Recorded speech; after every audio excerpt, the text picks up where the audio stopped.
Bonsoir à tous. Pour cette séance du conseil municipal, je vais procéder à l'appel.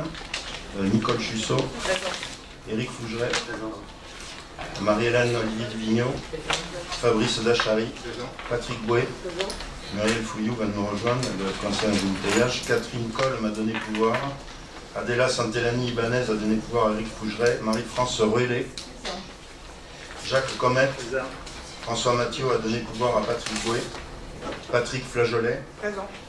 Nathalie Bernadet, Corinne Lafitte est absente, je pense. Thierry Anna Lefebvre, Alexandre Branchet a donné pouvoir à Fabrice Dachary, Julien Gurt Santana, présent. Christelle Hospital, présent. Gérald Albano, présent. Régis Dubus, présent. Stéphanie Moradou-Gareil, oui, Patrick Griffon-Dubélé, Raymond Skoronec, Fusilla Destenave, Geoffrey Romain, présent. Chantal Martin a donné pouvoir à Nicole Chussot, Frédéric Lozé et Christelle Picot-Vallée. Je demande à Christelle Hospital d'être secrétaire de séance.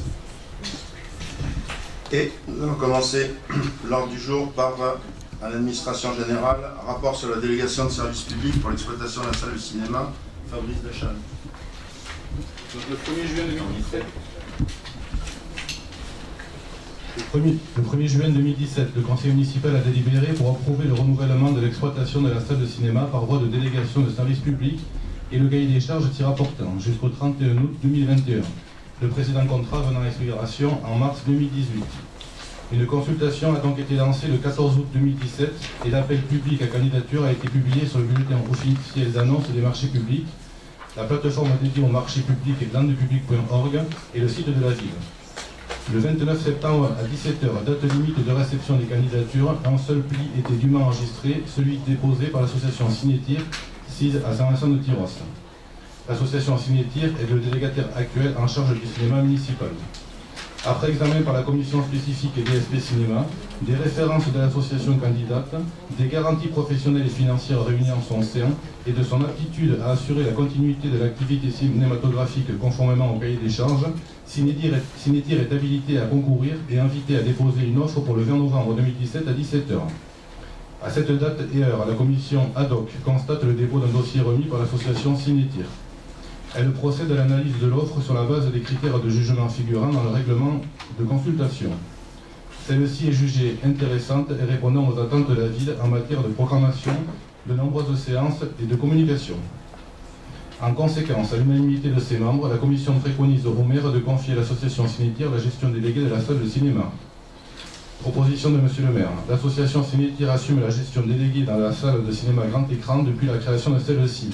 Elle s'acquitte de ce rôle à la satisfaction de la ville et n'a pas failli à sa mission lors de la période de délégation qui s'achève.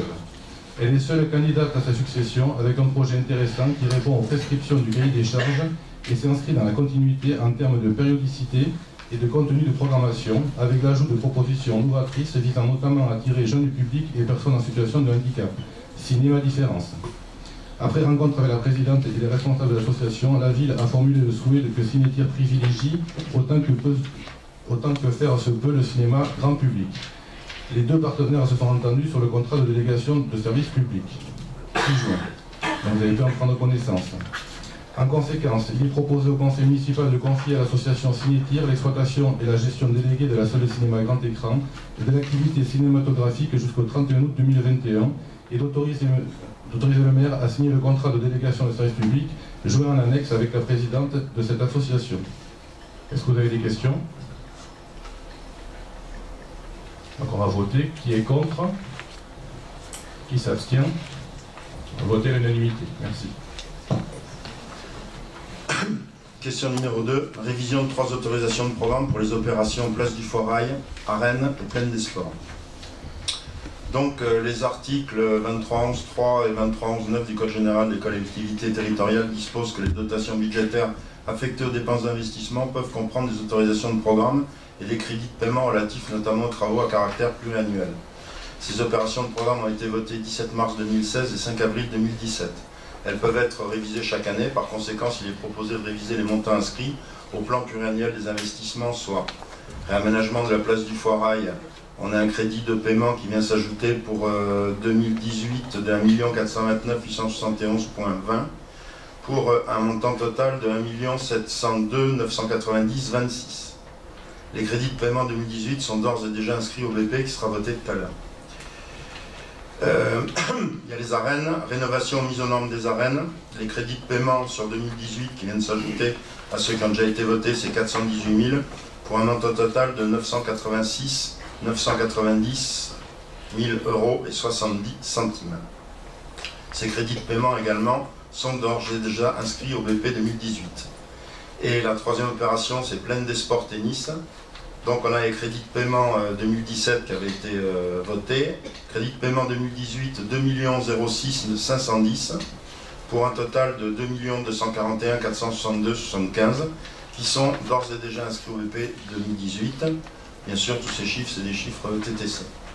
Est-ce que vous avez des questions sur ces trois autorisations de programme pour les opérations ou des remarques? Bonsoir. Donc on profite de cette question pour revenir sur notre proposition faite en commission administration générale finance du 20 mars dernier. Nous avons proposé d'installer une commission d'indemnisation amiable au profit des commerçants impactés par les travaux justement de la place du Foirail. En effet, un nombre important a vu leur chiffre d'affaires diminuer avec les difficultés de circulation autour de cette place. À cela, il faut rajouter 2 coupures électriques d'une demi-journée empêchant l'exploitation normale de leur commerce. Donc c'est pour cela qu'il nous paraît important de travailler sur ces indemnisations afin de ne pas aggraver une situation déjà préoccupante pour certains. Voilà, merci. Y a-t-il d'autres remarques? Donc je passe au vote sur cette question numéro 2. Qui est contre? Qui s'abstient? Unanimité, merci. Question numéro 3, demande de subvention au conseil départemental dans le cadre du fonds d'équipement des communes, le FEC. Donc chaque année, le conseil départemental attribue une dotation par canton au titre du fonds d'équipement des communes. La ville a inscrit les dépenses d'aménagement pour le gymnase de la Romaine, salle omnisport et trinquet pouvant entrer dans le cadre du financement de la FEC. Donc on a envoyé un certain nombre de choses. Il y a le remplacement du revêtement de sol pour 90 000 € qui lui bénéficiera d'une subvention aussi de la région. Équipement des cages de handball et d'un panneau de basket, remplacement de l'éclairage par LED qui peut bénéficier d'une subvention du fonds de concours de Max, et les filets du bas et du haut du trinquet qui avaient besoin d'être changés également pour pouvoir répondre à des rencontres sportives de plus haut niveau. Donc le conseil municipal est appelé à autoriser monsieur le maire à solliciter une subvention auprès du conseil départemental des Landes au titre du FEC 2018. Est-ce que vous avez des questions? Ça a été traité en commission. Passe au vote. Qui est contre? Qui s'abstient? Unanimité, merci. Question numéro 4, gestion active de la dette. Délégation au maire pour le recours à l'emprunt, ligne de trésorerie, instrument de couverture pour l'exercice 2018. Comme chaque année, au moment du vote du budget, je vous propose cette délibération. Donc depuis plusieurs années, la ville de Saint-Vincent-de-Tyrosse s'inscrit dans une politique de maîtrise de sa gestion financière, en particulier de la charge de sa dette. Une gestion active de cette dernière concilie l'objectif majeur de baisse des frais financiers avec celui de maîtrise des aléas liés à la fluctuation des taux d'intérêt. Donc dans un contexte très volatile, le maire peut être amené à intervenir au cours de l'année pour pouvoir effectivement faire quelques actions telles que lui sont données, si vous voulez, les libéralités dessus. S'ensuit, si vous voulez, une situation de l'encours de la dette que vous avez dû découvrir, avec donc son montant au 1er janvier de cette année, sa répartition, sans exposition au risque. Il faut savoir qu'on s'est désensibilisé pratiquement de tous les risques sur nos emprunts. Il en reste un sur lequel Orphéor, notre audit dette, ne nous a pas alerté et nous laisse dormir tranquille. Donc de ce côté-là, je pense que cette délibération n'aura pas nécessairement lieu d'être mise en œuvre au cours de l'année. Mais enfin, on ne sait jamais. Donc les opérations qui ont été menées au cours de l'exercice 2017, mobilisation d'emprunts, c'est pour rappel, on a signé 4 emprunts auprès de la Caisse des dépôts et consignations pour financer Foirail à Rennes pour un montant global de 1,5 million. Ils étaient sous forme de 4 emprunts, il y en a 2 qui ont été mobilisés en 2017 et les 2 autres qui sont beaucoup plus modestes ont été mobilisés au premier trimestre 2018. On a une prise d'option du taux de l'emprunt du groupe scolaire. On a donc fait une option, on a mis une option sur un taux variable sur un emprunt qui était destiné à couvrir les travaux de l'école de la Lande, ce qui a permis de faire baisser aussi sensiblement, si vous voulez, le taux des frais financiers. Les besoins de financement pour l'exercice 2018, on n'a pas besoin de financement. Il y a une ligne de trésorerie d'un montant maximal de 500 000 qui a été souscrite, j'en ferai part aux décisions, pour parer aux éventuels décalages entre les recettes et les dépenses de l'exercice. Vous verrez que le budget de cette année est assez rock'n'roll en termes de section d'investissement. Opération de gestion envisagée sur 2018, la présence majoritaire d'emprunts à taux variable permet d'abaisser le coût moyen de la dette face à des taux fixes ou structurés encore élevés pour certains. Pour autant, la ville pourra rechercher à sécuriser certains emprunts au cas où les taux viendraient de repartir à la hausse. Ça frémit, mais nos indicateurs nous disent qu'on risque d'être tranquille jusqu'à la fin du dernier trimestre. Mais là, il faut être Nostradamus pour savoir ce qui va se passer. Là-dessus, les stratégies d'endettement de la collectivité, vous le savez, au cours du mandat, on avait déterminé en emprunt de mobiliser 1,5 million d'emprunts, et c'est tout. Ce sera le seul montant qui sera mobilisé sur le mandat. Ensuite, vous avez donc un certain nombre d'éléments dans cette délibération que je vous passe. Vous avez un état détaillé des emprunts qui vous est fourni, avec tous les emprunts, les dates de signature, les catégories Gisler, ça c'est l'indice de risque, les taux, les durées résiduelles et les dettes en capital pour un million de 8 177 842,87 au 1er janvier. Donc, sur cette question numéro 4, l'article 1, je vous redis, le maire, le conseil municipal donne délégation au maire pour contracter les produits nécessaires à la couverture des besoins de financement de la collectivité ou à la sécurisation de son encours. Le conseil municipal définit sa politique d'endettement comme suit. À la date du 1er janvier 2018, l'encours de la dette présente les caractéristiques suivantes. Encours de la dette, 8 178 000. On a en catégorie A1, 7 194 000, 87 000 en B1 et 895 000 en classification B4 pour 14 contrats. Pour l'exercice 2018, la ville a déjà souscrit fin 2016 4 contrats caisse et dépôt pour un montant total de 1,5 million. 2 de ces emprunts n'ont pas été encore mobilisés. On avait l'opportunité de les mobiliser sur 24 mois. Les 175 000 € seront versés au premier trimestre 2018. Ça, ils sont classés à 1, 175 000. Ça représente 2,1% de l'encours. Il y a 2 contrats. Par ailleurs, la ville souhaite sécuriser une partie de son encours au moyen d'instruments de couverture pour un total de 2 105 130 131. Pour réaliser tout investissement à la limite des sommes inscrites chaque année au budget, le maire reçoit délégation aux fins de contracter des instruments de couverture. C'est ça. Je vous passe tous ces contrats, les swaps, les FRA, les CAP, les FLOR et les collars, etc. Avec les taux, il faut savoir que tout ça, de toute façon, sur les emprunts. Donc le conseil municipal est appelé à donner délégation à M. Pascal Briffaut et à l'autoriser à signer toute documentation nécessaire à l'ouverture d'une ligne de contrepartie dans les livres de banque sollicités en respect de la législation européenne et française en vigueur, de lancer des consultations auprès de plusieurs établissements financiers dont la compétence est reconnue pour ce type d'opération, retenir les meilleures offres au regard des possibilités que présente le marché à un instant donné, du gain financier espéré et des primes et des commissions à verser ou à recevoir. Passer les ordres pour effectuer l'opération arrêtée, résilier l'opération arrêtée, signer les contrats de couverture répondant aux conditions posées aux alinéas précédents. Ces autorisations sont valables jusqu'au vote du budget primitif 2019. Y a-t-il des questions?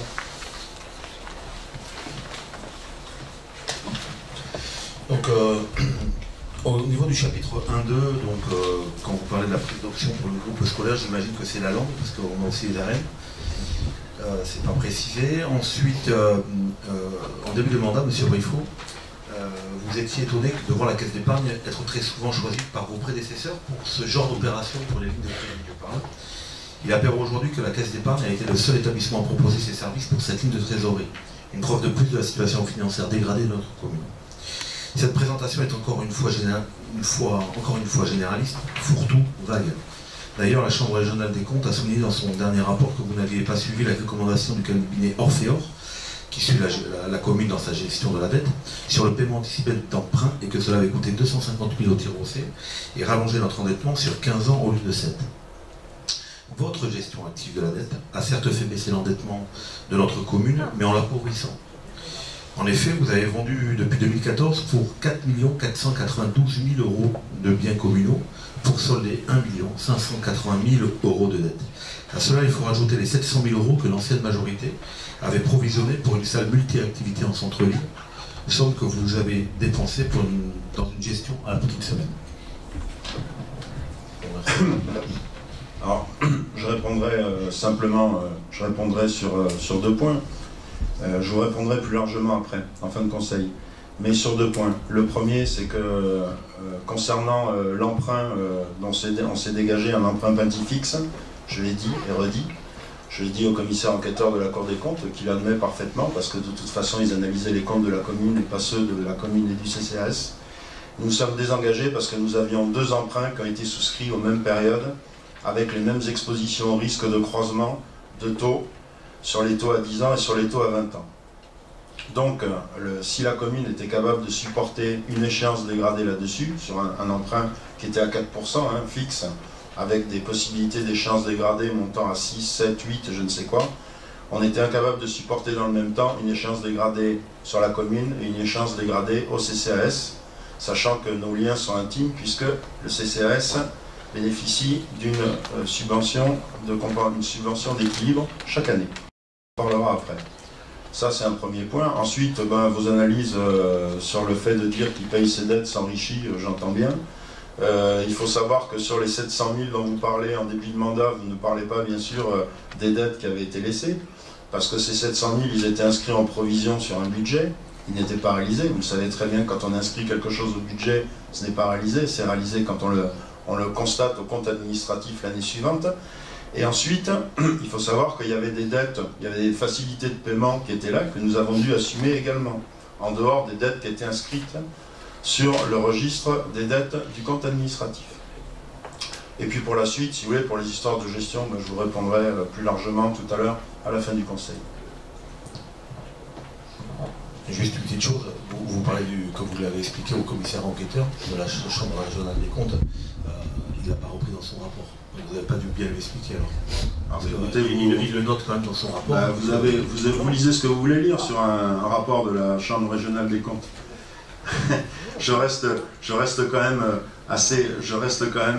assez mesuré, si vous voulez, sur vos analyses, sachant que on a un rapport de la Chambre régionale des comptes qui intervient sur une période où effectivement l'État a mis une pression énorme au titre de la contribution au remboursement de la dette générale sur les communes, et que je trouve que entre le désendettement, l'intégration de ces manques à gagner, si vous voulez, ces manques de recettes, au fait aussi que parallèlement la ville soit très largement arrêtée sur sa progression en termes de population, parce qu'il n'y avait plus de programme pour démarrer, si vous voulez, pour pouvoir faire encore un petit peu de croissance.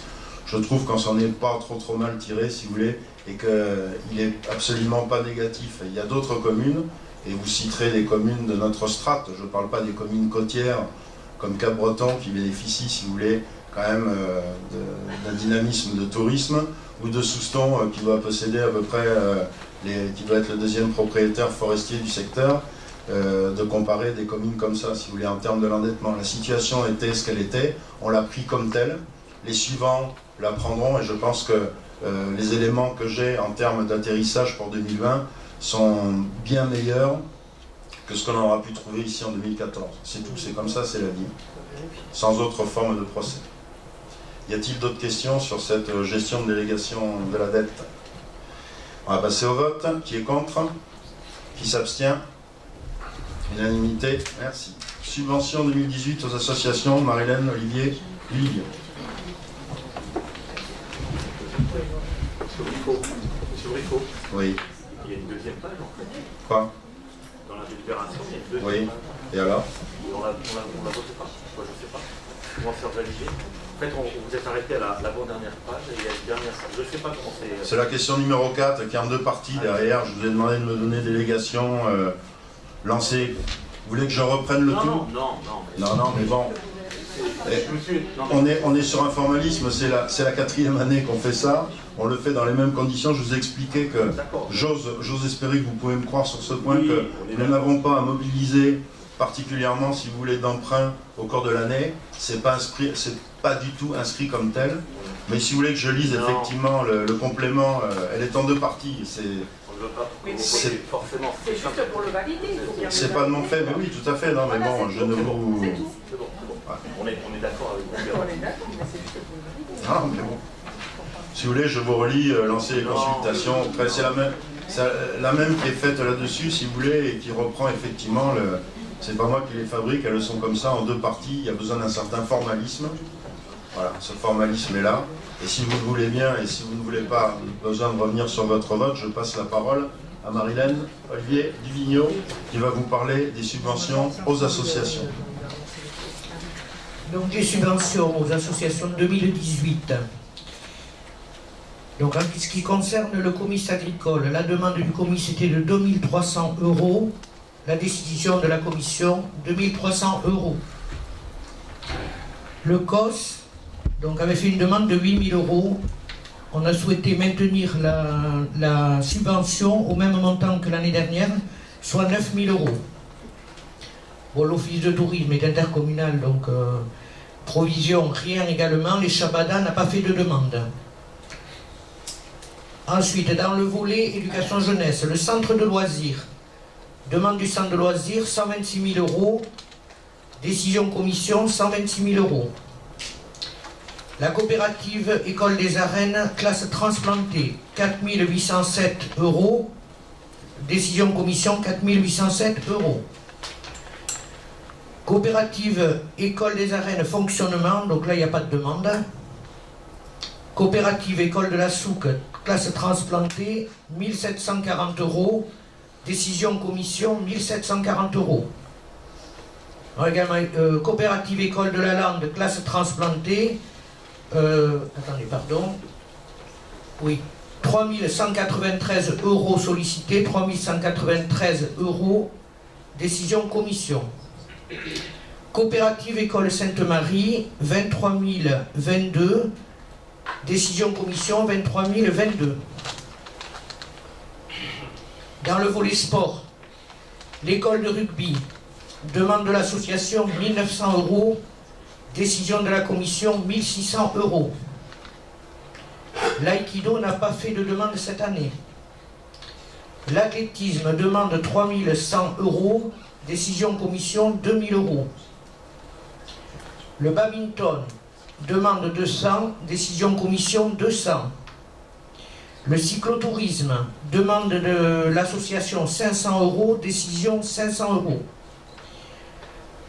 L'UST cyclotourisme demande 500 €, décision commission 500 €. L'UST handball demande 7000 €, décision commission 6000 €. Le judo jujutsu Club Marraine demande 1000 €, décision commission 900 €. L'UST karaté demande 350 €, décision commission 350 €. L'UST pelote demande 1400 €, décision commission 1400 €. L'UST rugby demande 65 000 €, décision commission 65 000 €. Le tennis demande 5 000 €, décision commission 5 000 €. Club bouliste Tirocé demande 200 €, décision commission 200 €. Les coureurs de Sémicens demandent 2000 €, décision commission 1000 €. La gym volontaire demande 800 €, décision commission 300 €. Dans ce qui concerne les affaires sociales et solidarité, l'association pour le don du sang bénévole demande 600 €, décision commission 550. Protection civile, alors demande 1500 €, pas de subvention. Amicale des secouristes demande 500 €, décision commission 200 parce que c'est une nouvelle association. L'ADAPI demande 200 €, décision commission 0. Ensuite, l'ADA 40 demande 300 €, décision commission, pas de subvention. La Croix-Rouge, 1500 €, décision commission, 1500 €. L'association familiale laïque demande 200 €, décision 200 €. Les drôles d'asthmate demandent 500 €, décision commission 300 €. Les clowns stéthoscopes demandent subvention 200, pas de subvention, ils ne sont pas sur la commune. Club Cladelu demande 800 €, décision commission 800 €. Le Secours catholique demande 400 €, pas de subvention. Voisinage demande 1000 €, subvention 500 €. Et Valentin, excusez-moi, je ne sais pas trop comment on dit, OI, c'est pour les non-voyants. 4000 € demandés, pas de subvention. On passe à tout ce qui est culture, Tyros Solidarité, demande de subvention 400, décision commission 400. On passe à tout ce qui est culture, animation et fête. La Banda Esperanza demande 2700 €, décision commission 2500. Échange Brentwood demande 1000 €, pas de subvention, puisque je crois qu'ils ont annulé l'échange prévu. Comité des fêtes, 2500 demandés, 1300 décision commission. Culturez-vous, 5500 € demandés, 5500 € décision commission. Festival des abbayes, 2000 € demandés, 2000 € décision commission. Le Ramier Tirossé, 450 € demandés, 250 € décisionné. Le Cercle des Arts, pas de demande. Ce qui fait un total de subvention cette année qui est de 270 512 €. L'année dernière, c'était 242 598 €. Alors, est-ce qu'il y a des questions? C'est pas le même.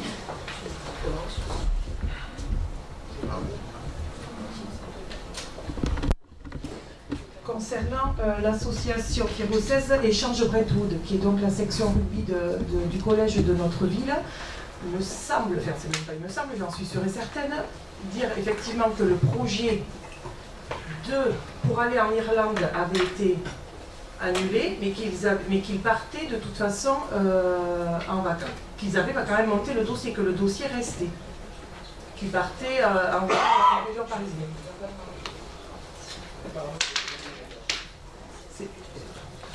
Pardon? C'est à but pédagogique la subvention. C'est à but pédagogique. D'accord. Bon, ça, je me chargerai de la transmettre. Il faudra effectivement évoquer en commission, réfléchir à la proportionnalité des attributions des subventions.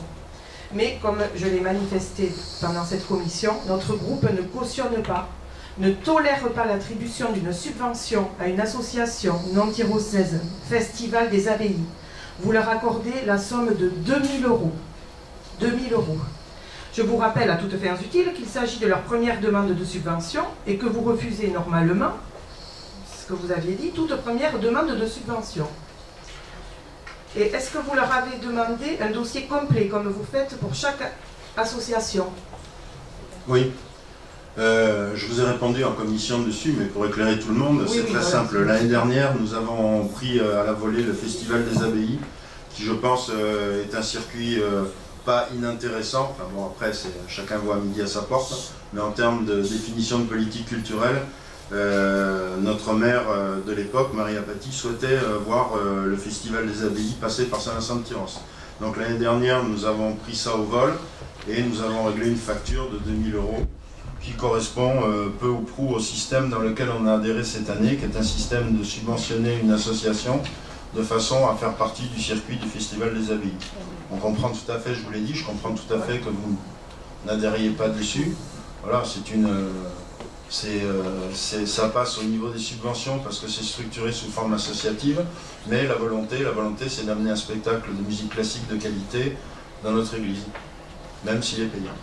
Et ils font payer chaque... Tout à fait. Ils font payer l'entrée. S'ils demandent cette subvention dans chaque mairie, C'est ça. Et comme vous l'avez dit, en commission, c'est du haut niveau. Mais c'est du haut niveau. Vous avez par contre, je tiens à votre disposition, si vous voulez, le compte prévisionnel d'exploitation de l'association, qui bien sûr nous a été communiqué. Je veux bien.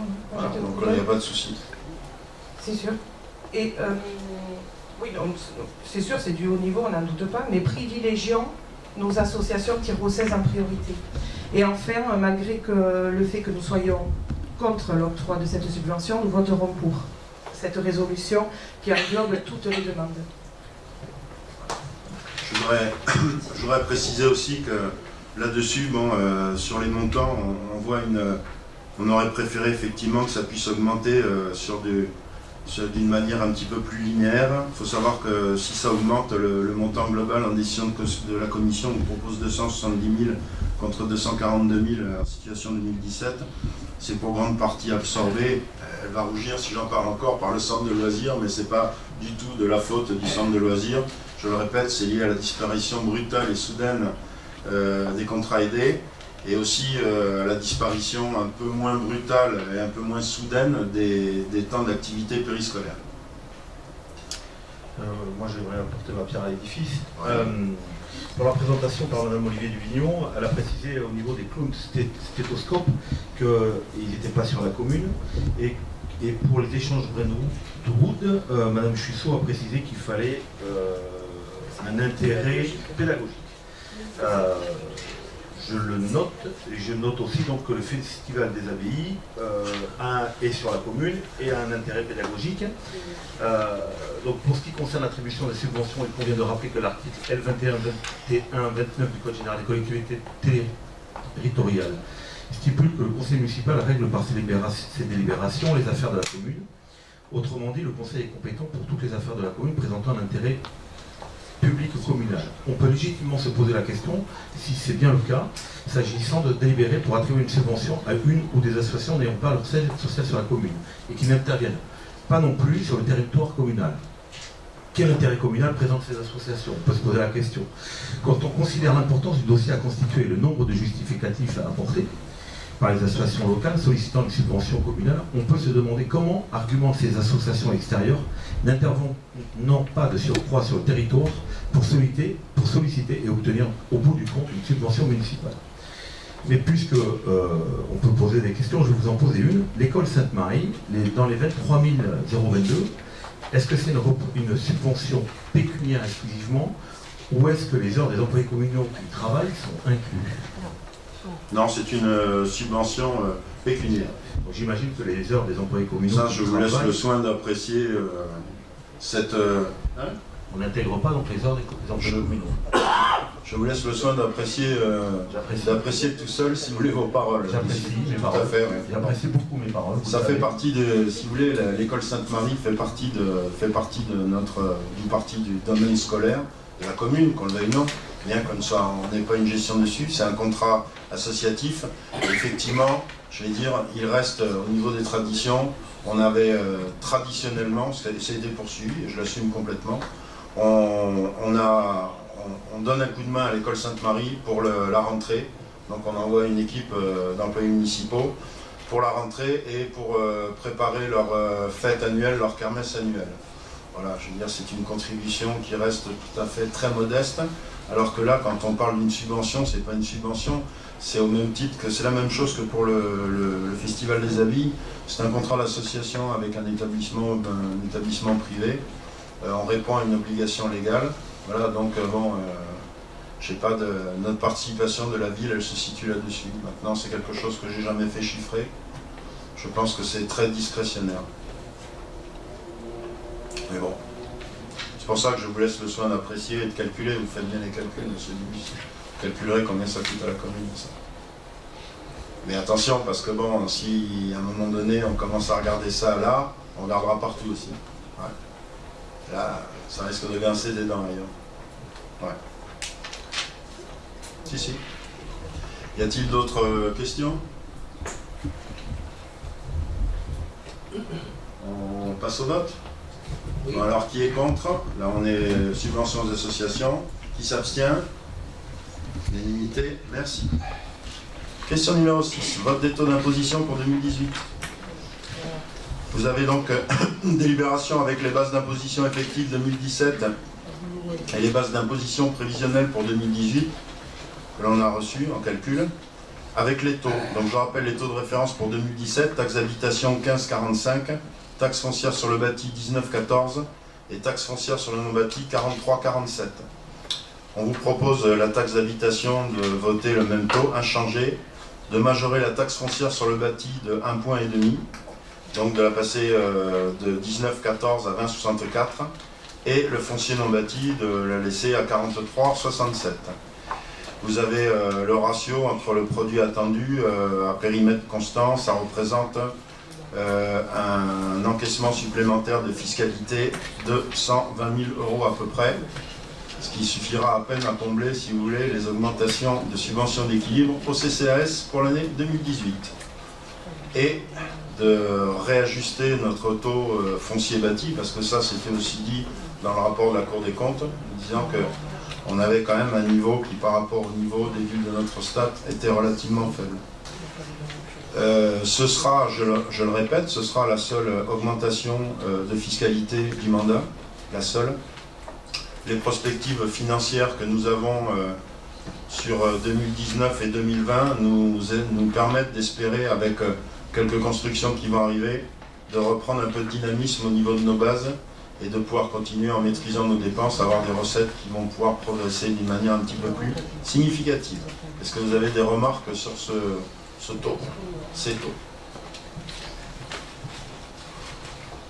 Alors, Monsieur Ruffo, le groupe que je représente est contre cette majoration du taux de la taxe foncière sur les propriétés bâties, alors qu'un accroissement démographique ahurissant va augmenter nos finances locales. Les quartiers vont d'ailleurs en souffrir fortement et seront pénalisés et détériorés dans leur qualité de vie et de sécurité, comme par exemple les quartiers Casteroune, Castelnau ou Bury. De nombreuses catégories sociales et professionnelles, retraités, chômeurs, étudiants, salariés, sont déjà pénalisés par les augmentations drastiques de l'énergie, carburant, électricité, gaz, ou des cotisations sociales. Le conseil municipal va également s'attaquer ce soir donc aux propriétaires fonciers, avec comme excuse un rapport de la Chambre régionale de la Cour des comptes qui indique que nos taux fonciers sont plus bas que notre stade. Ce même rapport signale, vous ne l'avez pas noté, également que le taux des impôts locaux est au-dessus de la strate depuis plus de 10% et depuis une dizaine d'années. En conclusion, les Tyrossais ont payé très cher leur imposition locale et maintenant qu'elle va être supprimée en partie, on va les taxer au plus fort sur leur imposition foncière. Monsieur le maire ainsi que tous les élus qui vont voter ces budgets, ce taux, cette majoration du taux, et forcément le budget primitif qui suit, les propriétaires tyrossais, parfois très justes en fin de mois, penseront certainement à vous et à vos choix budgétaires 2018. Oui. Petite précision sur les fonds, vous avez annoncé que c'était la seule fois que vous allez augmenter la fiscalité à Tyrosse, c'est la deuxième fois puisque vous avez déjà supprimé l'exonération de la taxe justement foncière bâtie. Et oui, donc c'était l'augmentation. C'est l'augmentation de taux, je vous parle de toucher au taux. Alors après, il y a certaines libéralités qui existent, des possibilités qui sont offertes aux communes. Effectivement, je vous ai fait voter il y a quelques années de ça, la suppression de l'exonération de 2 ans sur le foncier pour les nouvelles constructions. Oui, alors, tout à fait. Bon, voilà, c'est assumé. Très bien. Donc la petite augmentation dont il est question, de 1,5 point du taux de la taxe foncière sur le bâti correspond en clair à une augmentation de 7,83% de la contribution dont vont devoir s'équiter en 2018 les contribuables assujettis à cette taxe. S'y ajoutent les 1,24% de revalorisation des bases 2018-2017, ce qui donne au total une augmentation de 9,07% de cette taxe. Dans les faits, la base locative moyenne de notre commune en 2017 était de 1 584 €, soit 303 € en moyenne de taxe sur le foncier bâti. Elle sera de 327 en 2018, c'est-à-dire 24 € d'augmentation par bâtiment. Pour un contribuable, c'est 500 €, il se retrouvera avec 545 €, et pour 1 000 €, il payera 1 090 €. Vous l'avez très certainement nous parler des communes de la même strate. Et effectivement, Tyrosse était avec un taux à 19,14, alors que le taux national sur notre strate est de 21,07. N'oubliez pas de préciser que la taxe d'habitation à Tyrosse est de 15,45, quand les communes de notre strate sont de 14,98. Y a-t-il d'autres remarques? Bon, on va passer au vote. Qui est contre? 1, 2, 3, 4, 5, 6, donc les 3 groupes minoritaires. Qui s'abstient? Merci. On va passer au budget. On démarre par le budget, par les jeunes.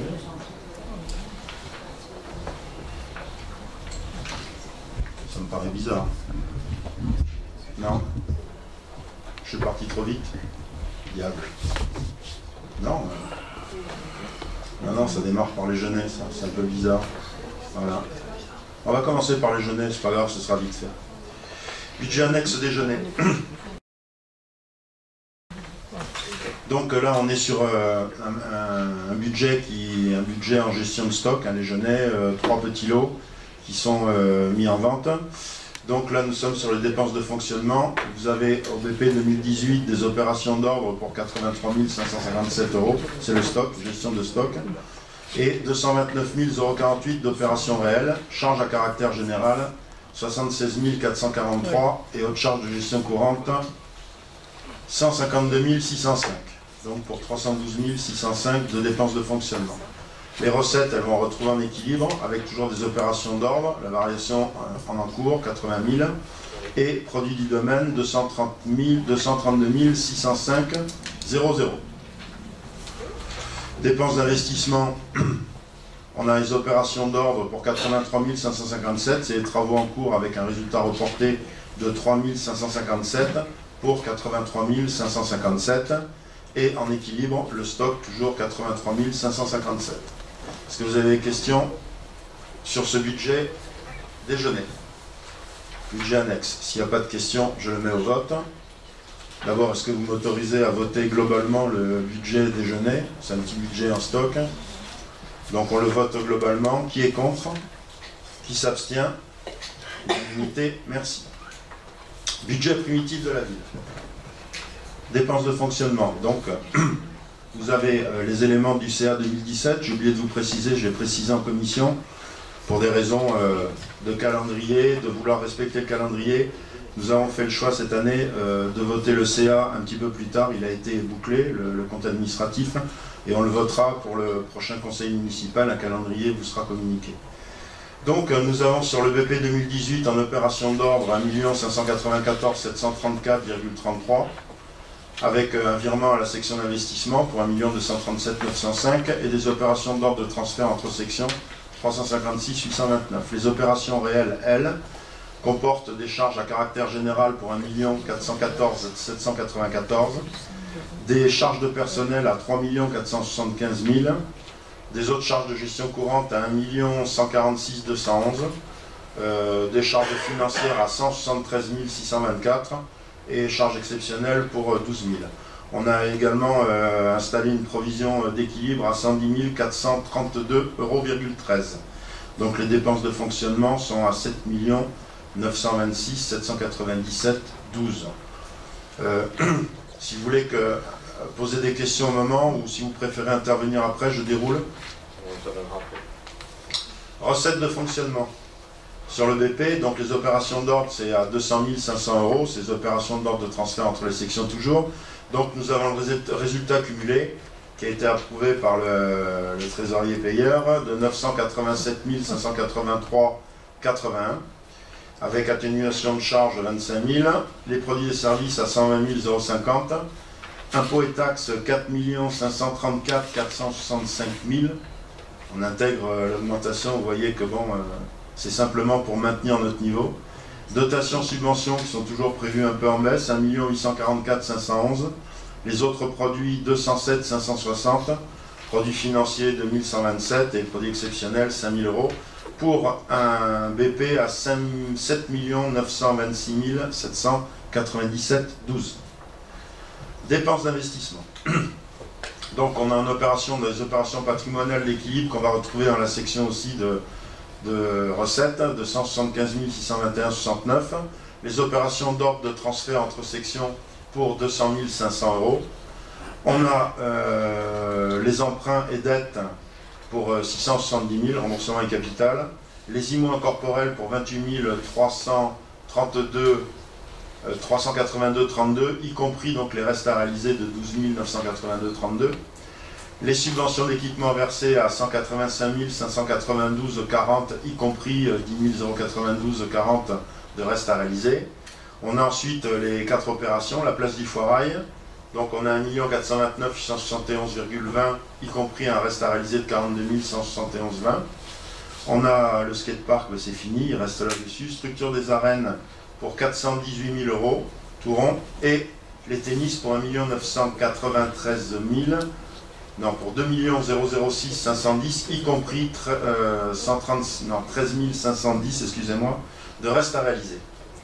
En recettes d'investissement, on a les opérations patrimoniales qu'on retrouve à 175 621, le virement de la section de fonctionnement pour 1 237 905, les opérations de transfert entre les sections, 356 829. On a en opération réelle 4 884 814 qui se décline en résultat d'investissement reporté à 120 888, en cession de 2 900 000, en dotation de réserve de 581 775, en subvention d'investissement pour 141 000, en emprunt pour 177 000, c'est 2 emprunts qui restent à réaliser. Sur la place du Foirail, on décline donc les subventions d'investissement. Place du Foirail 114 000, Arène 150 150, Plaine des Sports 700 000. Donc pour un total de 6 655 170 57. Je vous laisse intervenir si vous souhaitez intervenir sur le budget de la ville.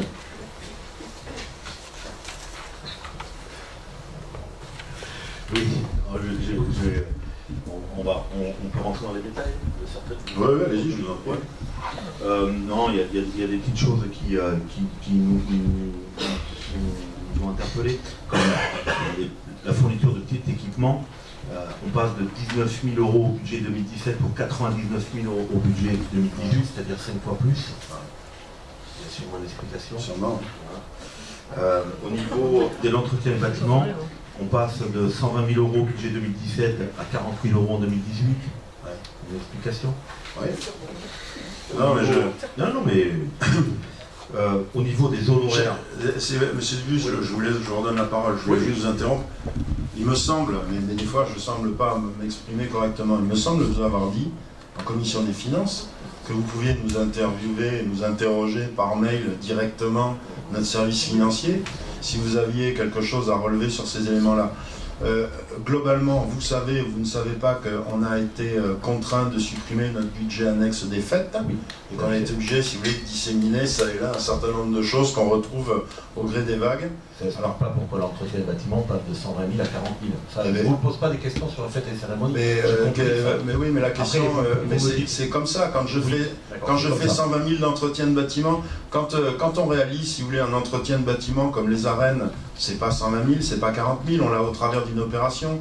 Il faut savoir qu'il y a certains, dans les entretiens de bâtiments, vous avez aussi de l'accessibilité, vous avez des opérations d'accessibilité. Alors effectivement, si on s'amuse à prendre, si vous voulez, un sous-chapitre, et qu'on dit tiens, je comprends pas pourquoi ça évolue, heureusement que les choses évoluent. Heureusement que les choses évoluent. Sur le budget que je vous propose cette année, je disais ce budget rock'n'roll parce que c'est une section d'investissement qui va être très importante. C'est pas de mon fait, c'est fait, ça vient du fait, si vous voulez, que l'on a réduit. On avait l'intention de faire les arènes sur 3 exercices, on les a fait sur 2, que toutes les opérations viennent se conjuguer au même moment. Mais rassurez-vous, en 2019, on va tout de suite redevenir, par nécessité, tout de suite plus sage. Très bien. Voilà. Très bien. Je ne vais pas vous poser la question sur l'entretien des arènes. Pour en revenir au questionnement par mail, lundi je vous ai envoyé un mail pour poser les questions. J'ai eu la réponse qu'aujourd'hui à 14 h. Donc je vous remercie de la rapidité. Ensuite, alors catalogue imprimé. Catalogue imprimé. Par exemple, vous nous avez expliqué que vous auriez été tiré aux infos parce que ça coûtait trop cher. Ça coûtait 35 000 en 2014, 33 000 en 2015. On passe à 44 000 l'année prochaine. Ça, c'est pas l'entretien des bâtiments. Donc j'en ai plein comme ça, mais je vous les poserai en commission. Bien sûr, parce que sur les imprimés, je peux vous répondre très facilement. Il y a celui des fêtes qui rentre en ligne de compte. On a été obligé de le mettre dedans, si vous voulez. Bon, tout a une explication rationnelle. Je vais arrêter là alors. Ah oui, vous nous questionnez, on va vous répondre, hein, monsieur Dubus. Je le note. Faites-le. Donc, il est navrant quand même que les sommes inscrites en dépenses et en recettes puissent varier d'un exercice à l'autre dans des proportions de plusieurs dizaines de pourcents. voire qu'elle double à la hausse ou à la baisse, sans qu'aucune explication ne soit apportée sur les raisons de ces variations. Cela relève un manque de respect évident pour l'ensemble des conseillers municipaux ici présents. Les communes de notre importance, mais aussi celles des plus petites et plus grandes, présentent non seulement leur budget d'une manière bien plus digeste que le pavé budgétaire, donc je le montre quand même parce que ça je ne dirais pas de bêtises, voilà, vous avez donné en fait ceci comme ça, voilà, une quarantaine de pages, bien plus digeste que le pavé budgétaire qui nous est asséné.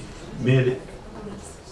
Si vous voulez plus court, il n'y a aucun souci. Attendez, non, mais attendez. Non, mais parce que vous faites des procès d'intention. Nous, si vous voulez, à Max, on a de la difficulté à obtenir, si vous voulez, le totem complet. On l'a par petites bribes. Je les demande. Non, mais je vous l'ai dit. Nous, on fournit à tous les conseillers municipaux, si vous voulez, le totem complet. C'est-à-dire que ça vous permet de descendre toutes les lignes. Mais si vous n'en voulez pas, il n'y a aucun souci. Alors voilà, il n'y a aucun souci. Alors laissez-moi finir. Donc, le pavé budgétaire qui nous est asséné, mais elle l'accompagne en outre, lorsqu'elle est nécessaire, et dans un souci de transparence, des explications qu'elles estiment utiles de donner à leurs conseillers pour la bonne compréhension des sommes inscrites. Il y a, de la part de l'actuelle équipe dirigeante, une volonté flagrante de dissimulation qui contraint l'équipe minoritaire à devoir continuellement lui poser des questions pour connaître les raisons de certaines inscriptions qui méritent à l'évidence des explications du fait de leurs importantes variations d'une année à l'autre. Nous nous abstiendrons donc sur ce budget primitif en l'absence des comptes administratifs. Nous attendrons le budget supplémentaire. Merci.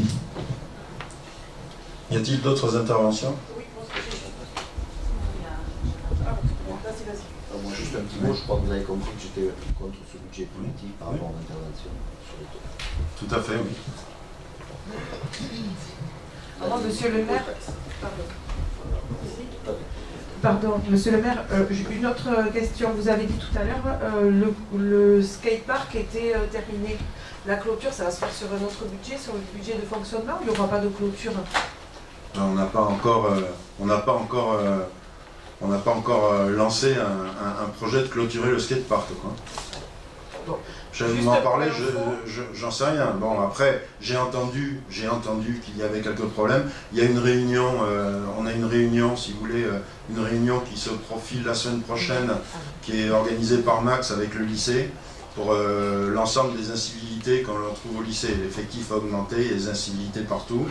C'est mardi, donc voilà, quoi vous dire dessus? Peut-être qu'on nous demandera de faire quelques éléments, on vous en parlera à ce moment-là, mais pour l'instant, c'était pas à l'ordre du jour. On souhaitait, si vous voulez, quand il a été fait, on souhaitait un skatepark qui soit ouvert à tout le monde, à la vue de tout le monde, pour éviter justement qu'il y ait des choses qui se passent, mais bon, il faut reconnaître que le quartier du lycée devient un peu spacey, quoi. Oui, voilà. Ça j'en ai entendu parler, mais bon, ça c'était pas pour ça. Après, ça ne concerne pas du tout le sujet, mais moi l'autre jour, en allant au stade de rugby, je me suis retrouvée en skate devant la voiture. Heureusement, je roulais très doucement. On en a parlé déjà. On en a parlé, et effectivement, on s'est penché avec les services techniques, peut-être pour essayer de mettre une barrière de haie végétale pour pouvoir arrêter dans le virage, parce que c'est vrai qu'il y a ce skatepark, il est pas mal dessiné, mais il est en forme de banane, là il y a un virage, et les gamins ils y vont dessus, ça je vous le concède, ça fait partie des choses qu'on regardera. C'est pas la première fois qu'il y a un skate qui traverse la route, ça m'embêterait que ce soit en même temps que le skate un gamin qui se fasse écraser.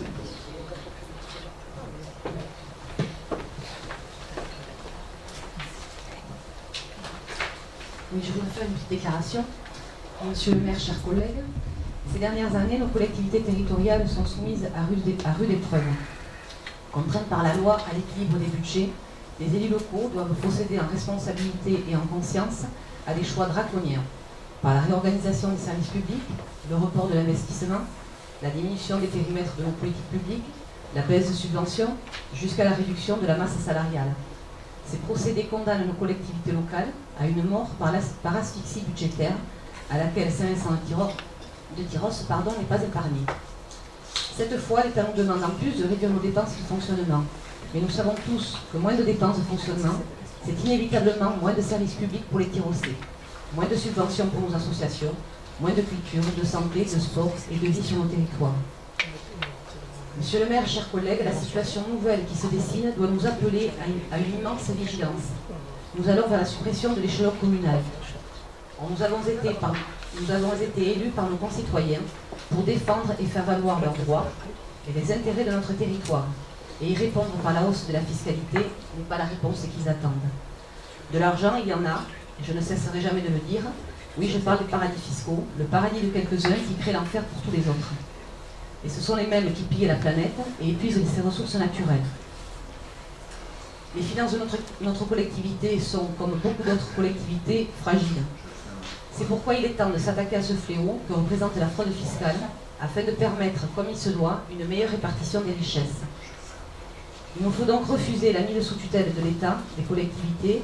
Monsieur le maire, chers collègues, je compte sur vous pour aller dans la rue, pour porter et défendre une meilleure répartition des richesses, pour une meilleure administration et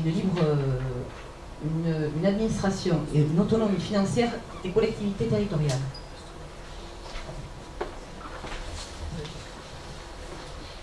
Bon, si vous voulez bien, on va passer au vote du BP. Bon, qui est contre?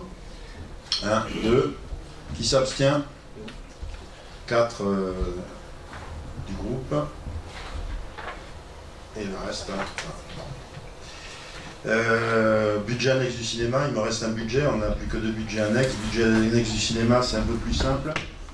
En BP, on a les opérations d'ordre pour 31 303,05 avec un virement à la section d'investissement de 19 158 et l'amortissement pour 12 145.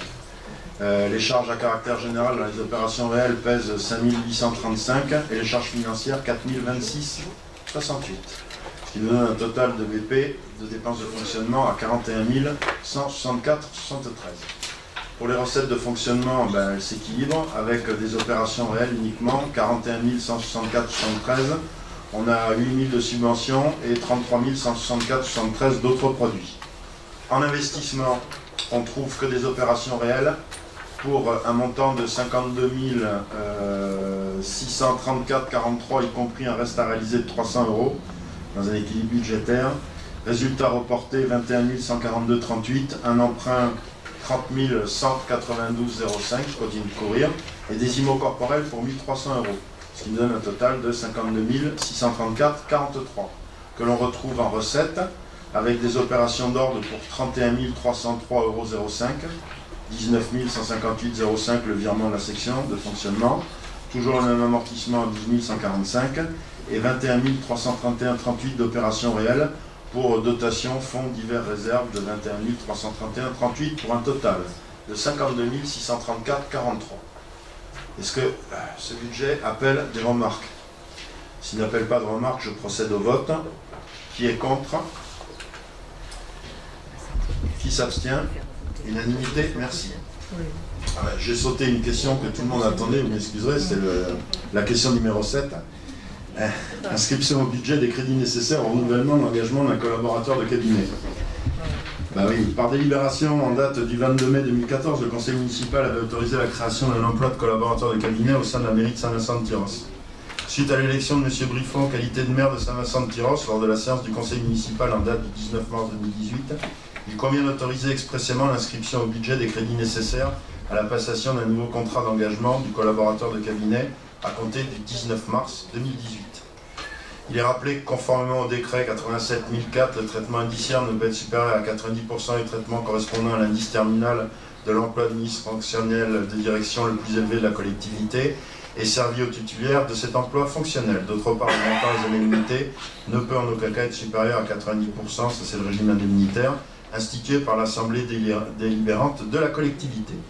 Aussi vous est-il demandé l'autorisation d'inscrire au budget de la commune les crédits nécessaires pour permettre le renouvellement de l'engagement du collaborateur de cabinet. On précise également que ces crédits sont prévus pour la durée du mandat du maire, donc on va les inscrire pour l'exercice 2019 et pour un bout de 2020. Y a-t-il des interventions sur ce sujet ?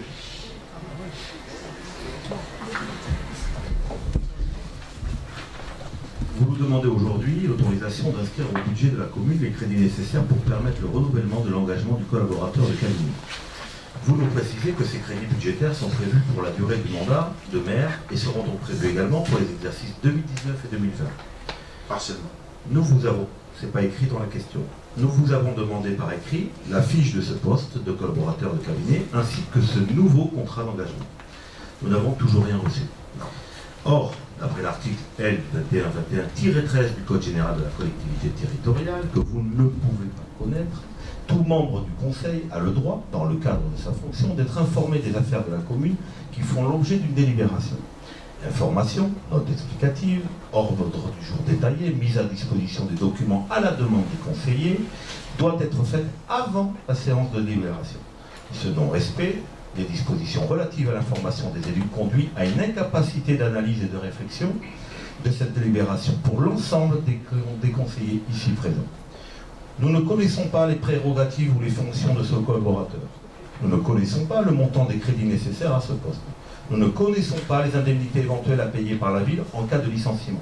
Nous ne savons pas si la ville cotise pour l'allocation chômage pour ce contrat et si elle devra le rémunérer après sa mission. Vous engagez la commune jusqu'à fin 2020. Quid de ce collaborateur si par un malheureux hasard, vous n'êtes pas réélu lors de la prochaine consultation? Pour finir, lors du conseil communautaire de Max du 14 décembre 2017, où vous étiez présent, vous avez délibéré sur la création d'un emploi de collaborateur de cabinet. Cette délibération précisait 11 fonctions et attributions de ce collaborateur. Elles sont toutes notées en gras. Elle précisait également le montant annuel maximum des crédits liés à la rémunération de cet emploi. Donc, vous critiquez Max, mais systématiquement, toutes les informations vous sont données. Une adjointe d'Ossegor, qui est intervenue pour votre groupe d'opposants, a parlé de postes trop politiques, inutiles. Petit rappel, Max, c'est plus de 300 élus, 65 000 habitants. 2 de vos adjoints ici présents s'étaient d'ailleurs abstenus. C'est pour laquelle que nous ne prendrons pas part au vote à cette question. Ouais, vous me permettrez quand même de répondre sur un point, c'est que vous avez toujours l'art de mélanger, si vous voulez, les poireaux et les carottes. Alors la première chose, c'est que par délibération en date du 22 mai 2014, le conseil municipal a autorisé la création d'un emploi de collaborateur de cabinet. Je vous renvoie à cette délibération qui fixe tous les éléments qui sont précités. Sur ce qui concerne Max, effectivement, à son changement de président, le collaborateur qui était en place de cabinet est parti. Donc il a fallu que le nouveau président recrute un nouveau collaborateur de cabinet. Donc il a fallu qu'il refasse un contrat, qu'il refasse une délibération complète. Ici, le cas n'est absolument pas comme ça, après avoir questionné, si vous voulez, les légaux là-dessus.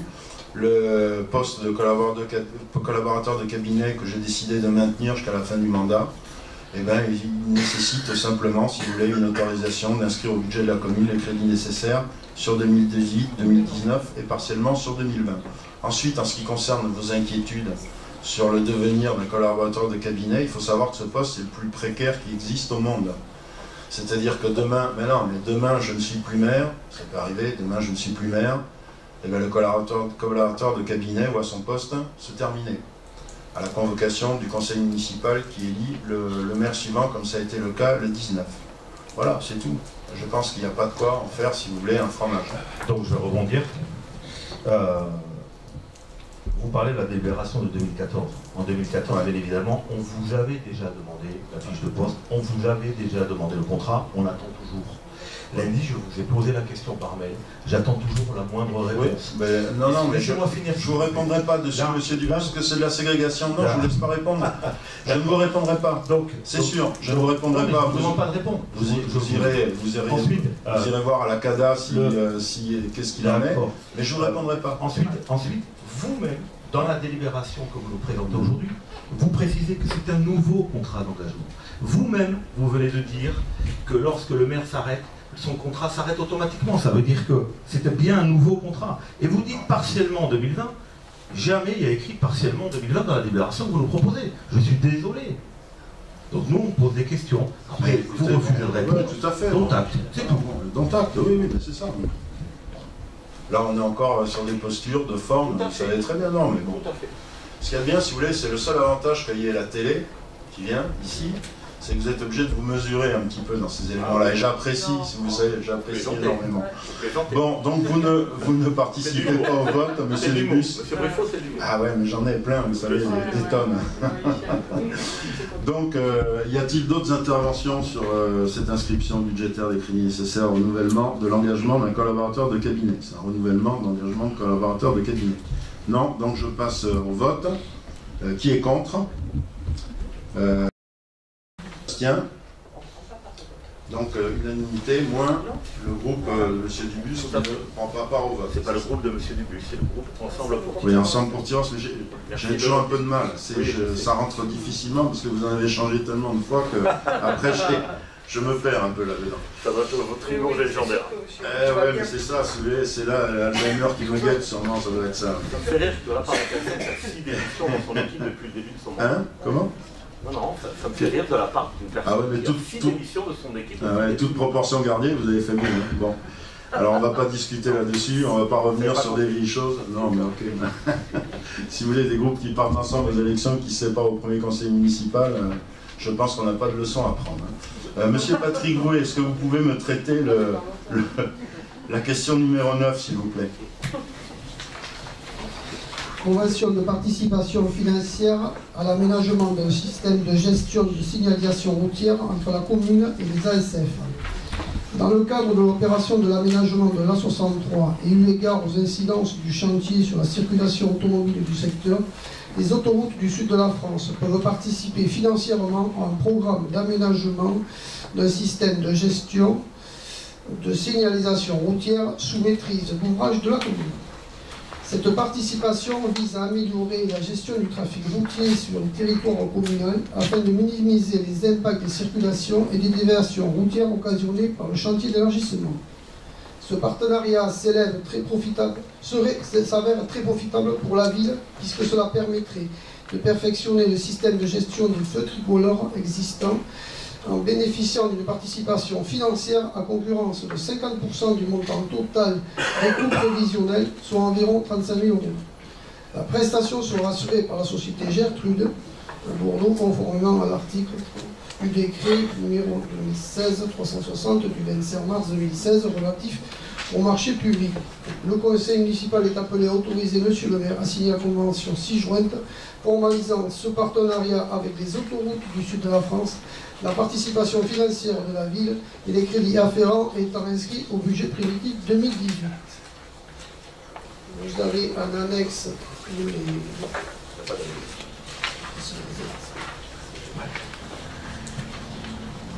la convention. Est-ce qu'il y a des questions? Oui, j'aurais une intervention. À plusieurs reprises, nous avons signalé le dysfonctionnement de la signalisation tricolore de notre commune. Cette délibération reconnaît donc que nous n'avions pas totalement tort et que nous n'étions pas seulement des râleurs ou des agitateurs, mais bien une force de proposition au sein de ce conseil. Par ailleurs, nous nous questionnons sur le devenir de nos routes et chemins actuellement maltraités par les camions et les tracteurs. Et vous demandons aujourd'hui, en l'absence de commission voirie, s'il existe des conventions équivalentes concernant la réfection de la voirie. Donc je vais vous répondre. La voirie, on est sous le régime de la voirie, c'est CEMAX qui gère la voirie. L'état de toutes les voiries communales qui seraient empruntées dans le cadre de l'opération d'élargissement de l'autoroute a subi un état des lieux sur l'ensemble du territoire par les agents de la communauté. Donc ça c'est quelque chose qui a été fait. Un rétablissement à l'issue de l'opération sera remis en l'état. Certaines routes seront bien améliorées d'ailleurs, parce qu'il y a des parties où il faut reconnaître quand même que même s'il y a beaucoup de dégradation aujourd'hui, on avait quand même des routes qui étaient déjà d'elles-mêmes pas forcément en trop bon état. Enfin, tout cela est conventionné avec la communauté de communes et les gestionnaires et les opérateurs qui travaillent sur l'opération de chantier. Donc ça c'est quelque chose qui se fera. Quand pour revenir au niveau de la gestion des feux, moi j'ai jamais entendu, certainement pas entendu parler de râleurs. Il y avait effectivement, et on les a vus, il y a eu quelque chose où effectivement il y avait des dysfonctionnements, on avait des contrôleurs qui étaient obsolètes, on le savait, on attendait de les mettre de remettre avec Gertrude tous ces feux en adéquation. L'occasion se présente aujourd'hui. Je pense que c'est quand même une opération qui est indispensable et qui améliorera forcément beaucoup à terme avec des remontées de fil. Il y a des boucles, vous avez vu dans les annexes, quand même qu'il y a pas mal de choses, des boucles de remontée de fil, des gestions, tout ça, c'est quand même ni plus ni moins dans la fiche du plan de circulation qui avait été établi, c'est la fiche action numéro 5 au niveau des feux tricolores qui vous ont été présentés en commission de voirie, et c'était dans l'étude de circulation initiale. Oui, c'est comme il s'inquiétait beaucoup de l'état de nos feux, c'est ça, effectivement. Ce que disait Patrick Beau, il a raison, quand on se retrouve derrière des cartes qui sont tellement vieilles qu'on est obligé de les faire reprogrammer en usine, et qu'effectivement on était obligé de coller nos feux tricolores en clignotant orange pendant une semaine, 10 jours, voire 15, ça ne nous fait pas rire du tout. Mais bon, c'est de bonne guerre, hein. C'est pour ça que de temps en temps on se chavite sur les histoires de feu, mais on ne peut rien y faire derrière. C'est pas parce que c'est pas lié à un laxisme de la part des employés municipaux, ni des adjoints qui ont en charge ça. C'est quelque chose, on espère qu'avec effectivement cette convention, ça va améliorer le fonctionnement de nos feux, pas la circulation encore, mais le fonctionnement de nos feux. Et juste une remarque quand même, aujourd'hui, si on a encore des tracteurs sur les voies départementales, c'est que, vu les conditions climatiques, les voies d'accès latérales ne peuvent être réalisées parce qu'il y a de l'eau et parce que les chantiers sont arrêtés. Donc c'est effectivement, si les conditions météo avaient été plus favorables, on aurait certainement beaucoup moins de tracteurs. Et vous verrez que le jour où les conditions, la route latérale sera faite, vous verrez plus de tracteurs là-dessus, parce que ce sera uniquement par des camions sur les voies latérales qui vont travailler.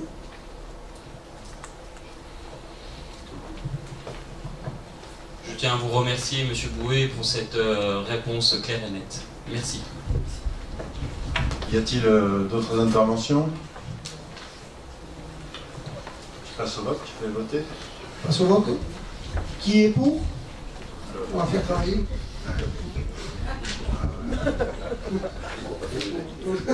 Monsieur Griffon du Bébé, il est contre. Ah non, non.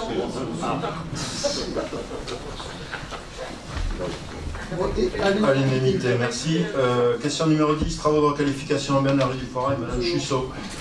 Alors, travaux de requalification urbaine de la rue du Foirail, versement du fonds de concours communautaire, transfert temporaire de maîtrise d'ouvrage pour la voie verte. L'opération de requalification urbaine de la rue du Foirail entre la place du Foirail et la RD 810 avenue Nationale pour la voirie et de la RD 810 à l'avenue de la Côte d'Argent pour la voie verte est actuellement en cours de réalisation. La réhabilitation de la place et de la rue du Foirail permet d'améliorer la qualité des espaces publics avec un espace dédié aux piétons, une offre maintenue au stationnement et un espace dégagé pour accueillir de manière organisée les activités de marché. L'objectif de la modification de la rue du Foirail est de créer un ensemble cohérent, homogène et moderne avec la refonte de la place du Foirail. La rue du Foirail passera en sens unique. Les véhicules circuleront de l'avenue de la Côte d'Argent vers l'avenue Nationale. La rue fera partie d'une zone de rencontre où la vitesse des véhicules est limitée à 20 km/h. Ceci permettra de privilégier les circulations douces dans le centre-ville. Afin d'assurer la continuité de la boucle centre dont fait déjà partie la voie verte avenue de la Gare, la rue du Foirail intégrera dans son emprise le même type de cheminement. L'intégration d'une voie verte rue du Foirail est un élément important permettant de rendre le centre-ville aux piétons et favoriser les modes de déplacement non motorisés. Les aménagements prévoient le réaménagement de la chaussée de la rue du Foirail permettant les circulations en sens unique et desservant l'ensemble des propriétés riveraines, l'aménagement de trottoirs et cheminements piétonniers accessibles, la création d'une voie verte de la RD 810 à l'avenue de la Côte d'Argent en intégrant la traversée de la place du Foirail. Les travaux de voirie réalisés relèvent, conformément à la définition de l'intérêt communautaire en matière de voirie, de la compétence communale. La responsabilité de la maîtrise d'ouvrage est par conséquent assurée par la commune. La voie verte réalisée dans le cadre de ce projet est inscrite dans le schéma directeur des liaisons douces de la communauté de communes au titre de la liaison TOS-Saint-Vincent-de-Tyrosse retenue dans le PPI liaison 12 2015-2020. À ce titre, elle est de compétence communautaire. La réalisation de cet aménagement nécessite donc un transfert temporaire de maîtrise d'ouvrage de la communauté de communes à la commune, sur le fondement de l'article 2.11 de la loi 85-704 du 12 juillet 1985, relative à la maîtrise d'ouvrage public et à ses rapports avec la maîtrise d'œuvres privées. En effet, lorsque la réalisation d'un ouvrage ou d'un ensemble d'ouvrages relève simultanément de la compétence de plusieurs maîtres d'ouvrage, ces derniers peuvent désigner par convention celui d'entre eux qui assurera la maîtrise d'ouvrage de l'opération. Cette convention précise les conditions d'organisation de la maîtrise d'ouvrage exercée et en fixe le terme. Sur le périmètre de la voie verte, la communauté de communes compétente assure le financement des travaux réalisés par la commune dans le cadre du transfert temporaire de maîtrise d'ouvrage. Considérant que ces travaux de requalification urbaine de la rue de Foirail, inscrits au PPI Voirie 2015-2020, contribuent à l'amélioration du patrimoine mis à disposition de la communauté de communes MAX au titre de sa compétence voirie et conformément au règlement financier applicable en la matière, le versement d'un fonds de concours est prévu par la communauté de communes à la commune. La commune n'étant pas éligible au fonds de concours solidaire, la contribution de MAX s'élèvera à 50% du montant des travaux hors taxes plafonnés au coût des travaux pour les revêtements, tels que définis par MAX pour la voirie d'intérêt communautaire, sans pouvoir excéder la part de financement assurée hors subvention par la commune. L'estimation globale de l'opération est de 126 553,28 €. Les dépenses éligibles au titre de la voirie verte s'élèvent à 31 364,82 €.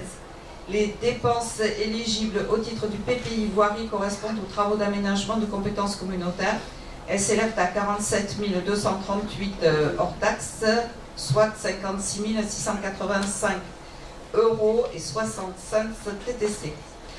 Donc vous avez le détail des dépenses avec le fonds de concours de MAX qui va s'élever donc à 23 619 € et le financement communal, y compris la TVA, pour 33 066 € et 65. Ce plan de financement est proposé en intégrant le traitement complet de l'emprise de l'espace public hors voie verte. En application du règlement financier précité, la participation financière de la communauté de communes à hauteur de 50% du montant hors taxes des dépenses éligibles sera arrêtée par référence au montant réel des dépenses dans la limite d'une augmentation de 10% par rapport au plan de financement ci-dessus. En toute hypothèse, en application de l'article L. 1111-10 du Code général des collectivités locales, le maître d'ouvrage assure une participation au financement de l'opération d'investissement d'au moins 20% du montant total des financements apportés par des personnes publiques. Le total des financements apportés par des personnes publiques s'entend apport du maître d'ouvrage et fonds de concours inclus. Le versement du fonds de concours et de la participation financière au titre du transfert temporaire de maîtrise d'ouvrage de la voie verte par MAX interviendra selon les modalités suivantes. Un acompte de 50% à la transmission de l'ordre de service de démarrage des travaux par la commune, le solde de 50% 3 mois après la réception des travaux, à laquelle les services de MAX devront être associés, ainsi que la transmission du compte général définitif du procès-verbal de réception des travaux, avec la levée des réserves et des dossiers des maîtres des ouvrages exécutés. Vous avez on vous a joint les conventions relatives au versement pour les travaux de requalification de la rue du Foirail et également pour la mise en œuvre, le transfert temporaire d'entretien d'exploitation, mise en œuvre du schéma directeur des liaisons douces, boucle, liaison d'Os-Saint-Vincent de Tyros. Y a-t-il des questions? Pas de questions. Donc,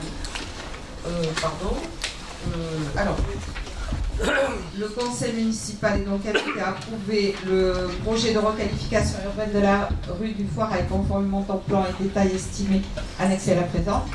Approuver le versement du fonds de concours voirie par la communauté de communes d'un montant de 23 619 € pour l'opération de requalification urbaine de la rue du Foirail sous maîtrise d'ouvrage communal, étant précisé que ce montant est défini en intégrant le traitement complet de l'emprise publique et sera arrêté définitivement par référence du montant réel des dépenses dans la limite d'une augmentation de 10% par rapport au plan de financement provisionnel.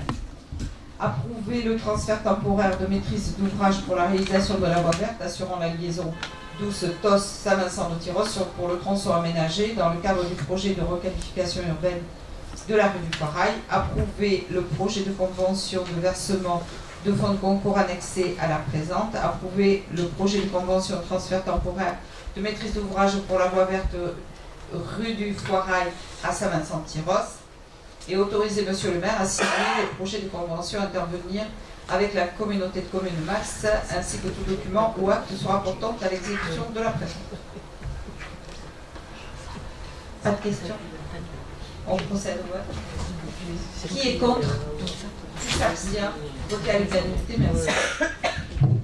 Donc maintenant, nous passons aux questions sur le personnel communal, avec deux questions groupes. La mise en place du RIFCEP, c'est un régime indemnitaire tenant compte des fonctions et suggestions de l'expertise et de l'engagement professionnel. Il a été créé par le décret du 20 mai 2014. C'est un régime indemnitaire qui a vocation à se substituer à tous les régimes indemnitaires existants comme l'IAT et l'IFTS. On passe d'une logique de grade à une logique de deux composantes, dont les deux composantes sont d'une part le poste occupé et d'autre part la manière d'occuper le poste. Le régime indemnitaire est composé de deux parties, l'indemnité de fonction et de suggestion d'expertise, appelée IFSE, liée au poste de l'agent et à son expérience professionnelle. Le montant de la prime reste inchangé, quel que soit l'agent qui occupe ce poste. Le complément indemnitaire annuel, CIA, qui est lié à l'engagement professionnel, à manière de service, ce complément est facultatif. Le montant de cette part peut ainsi varier d'une année sur l'autre en fonction de la contribution de l'agent sur l'année.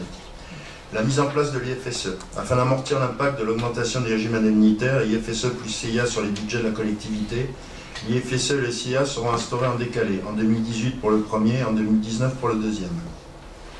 Seule l'indemnité de fonction de suggestion IFSE sera mise en place en 2018. Elle repose d'une part sur la nature des fonctions exercées par l'agent et d'autre part sur la prise en compte de l'expérience professionnelle acquise par les agents dans l'exercice de leurs fonctions. Le CIA sera mis en place dès 2019, après qu'un groupe de travail ait travaillé dessus. Les bénéficiaires bénéficieront de l'IFSE, les agents stagiaires titulaires à temps complet, à temps partiel et à temps non complet au prorata de leur temps de travail, dans la limite des décrets d'application applicables. Voir la liste des cas d'emploi qui sont concernés en annexe, parce que pour simplifier les choses, tous les emplois ne sont pas concernés. Les agents contractuels de droit public, moyennant l'application d'une carence de 6 mois, que ce soit en continu à la suite de contrats successifs, et les agents contractuels de droit privé, contrat aidé ou contrat d'apprentissage, sont quant à eux exclus du dispositif. Une organisation en groupe de fonctions. Donc, conformément au décret toujours 2014, les groupes de fonctions sont déterminés à partir de critères professionnels qui tiennent compte des fonctions encadrement, coordination, pilotage et conception, de la technicité, expertise, expérience ou qualification nécessaire à l'exercice des missions et des suggestions particulières ou du degré d'exposition du poste en regard de son environnement professionnel. Conformément aux préconisations d'un groupe de travail qui a travaillé là-dessus, il est constitué de 3 groupes pour les agents de catégorie A, 3 pour ceux de la catégorie B et 4 pour la catégorie C. Donc dans la délibération suivante, je vous en ferai grâce, vous avez ces catégories qui sont déclinées avec pour l'IFSE les montants annuels maxi qui sont prévus par la loi et qui sont bien sûr insupportables pour la collectivité, une collectivité des mortels. Et les montants qui sont proposés par la collectivité qui eux sont des montants mini, c'est-à-dire qu'un cadre A sur un groupe 1 c'est 800 €, un cadre B en groupe 2 responsable de service c'est 450 €, et dans la catégorie C, pour un exemple, une fonction nécessitant une qualification, spécialisation, technicité, habilitation requise par le poste, c'est 140 €. Ces modalités de versement de l'IFSE, elles sont réduites au prorata de la durée de travail pour les agents exerçant des fonctions à temps partiel à temps non complet. Le rattachement à un groupe de fonctions permettra d'attribuer à l'agent le montant de l'IFSE déterminé par ce groupe de fonctions. Le rattachement au groupe de fonctions et l'attribution de l'IFSE fait l'objet d'un arrêté individuel. C'est fait individuellement. Le montant ainsi défini pourra toutefois être modulé de manière individuelle pour tenir compte de l'expérience professionnelle. Alors donc il y a la valorisation de l'expérience professionnelle. C'est quelque chose qui ne doit pas se confondre avec l'ancienneté. Elle prend en compte 4 critères, le parcours professionnel avant la prise de fonction, l'approfondissement des connaissances, la consolidation des conditions d'exercice des fonctions et les capacités à exploiter l'expérience acquise. Et donc en fonction de ces 4 critères, il y a des pourcentages qui sont calculés par rapport à l'IFSE qui peuvent s'appliquer. Donc 5% si on a un parcours professionnel avant prise de fonction qui est au-delà du poste occupé, l'approfondissement des connaissances est 5%, Ça va jusqu'à la capacité à exploiter l'expérience acquise, force de proposition pour 10%. La périodicité de versement de l'IFSE est mensuelle sur la base d'un 12e du montant annuel défini par l'autorité territoriale pour chaque agent. Le maintien du régime indemnitaire antérieur, lors de la première application du nouveau régime indemnitaire, le montant indemnitaire mensuel perçu antérieurement par l'agent est conservé. Si celui-ci s'avère supérieur à celui... non. Là, il y a une coquille. Si celui-ci s'avère inférieur, excusez-moi, on ne relit pas tout, et à celui du groupe de référence déterminé ci-dessus. Ça veut dire quoi? Ça veut dire qu'en passant d'un système à un autre, si un agent voyait son IFSE diminuer par rapport à son IAT ou FTS avant, il maintiendrait son régime indemnitaire au niveau, il n'y a pas de perte d'argent là-dessus. Le réexamen de l'IFSE, le montant de l'IFSE fait obligatoirement l'objet d'un réexamen en cas de changement de fonction et au moins tous les 2 ans. En cas de changement de grade suite à une promotion. Toutefois, en cas de réexamen, l'autorité n'est pas tenue de revaloriser son montant. Les modalités de maintien ou de suspension de l'IFSE en cas d'absence, elles sont identiques au système avant. C'est maintenu lors des congés annuels, RTT, repos compensateur, autorisation d'absence, les congés consécutifs à un accident de service ou une maladie professionnelle, les congés de maternité et d'adoption, congés de paternité. Les cas de suspension de l'IFSE, en congé de maladie ordinaire, au-delà du 30e jour, suspension du versement de la prime à raison de 1/30e du montant mensuel par jour d'absence, avec toutefois un minimum garanti de 50%. Ce qui fait que quelqu'un qui est en maladie ordinaire pendant un mois perçoit au moins 50% de son régime indemnitaire. Les congés de longue maladie, les congés de longue durée pour les fonctionnaires et les congés de grave maladie pour les agents RPINTEC, suspension du versement d'indemnité du régime indemnitaire à compter du passage en congé longue maladie ou congé longue durée, sans rétroactivité. Toutefois, les primes versées à l'agent pendant une période de maladie ordinaire, transformées de façon rétroactive en congé de longue maladie, demeurent acquises. Aucun remboursement sera demandé à l'agent, oui, parce qu'on démarre toujours un congé de longue maladie par un congé de maladie ordinaire. Ça peut paraître logique. Date d'effet, vu l'avis favorable à l'unanimité du comité technique qui a été émis le 20 mars 2018, il vous est proposé d'adopter les dispositions du nouveau régime indemnitaire à compter du 1er avril 2018. Le conseil municipal est invité à approuver la mise en place du RIFSEP pour la commune à compter du 1er avril 2018. Ce dossier a fait l'objet d'un groupe de travail avec 4 ou 5 réunions de travail comportant des représentants du personnel, des chefs de service, des élus. Voilà. Vous avez des questions particulières sur ce RIFSEP? Oui. Non, c'est l'infusia d'Estenard qui souhaitait s'exprimer.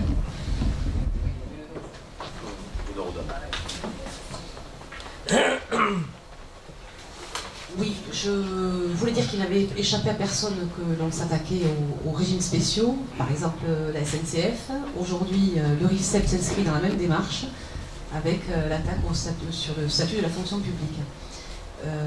Certes, les agents, déjà avant le RIFSEP, ne percevaient pas au-delà du 30e jour le régime indemnitaire, mais là, pour une personne qui est gravement malade, et donc il me semble que c'est la double peine. Puisqu'on est appelé à approuver, moi je n'approuve pas, donc je voterai contre. Je vous signale, je comprends votre position, je vous signale que les cas de suspension, elles sont identiques à ce qui se passe actuellement. Il n'y a rien de modifié. Il n'y a rien de modifié? Non, ça a été approuvé, le représentant syndical a approuvé. Oui, ça je le sais, on l'a vu en commission.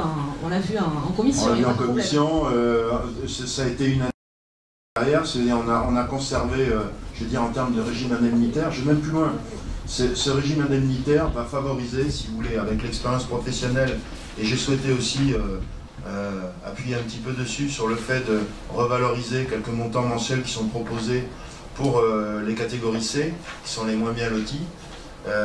Sur l'IFSE, ça, au titre du budget, c'est noyé dedans, mais pour la petite histoire, ça coûte à peu près, ça représente une quinzaine de milliers d'euros pour l'année à venir, là, du 1er avril jusqu'à la fin de l'année. Et il faut savoir que derrière, on va mettre en place le CIA, qui lui va être du plus.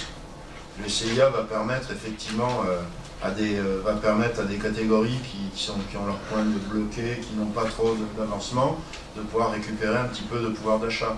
Je crois que on n'attaque rien, si vous voulez.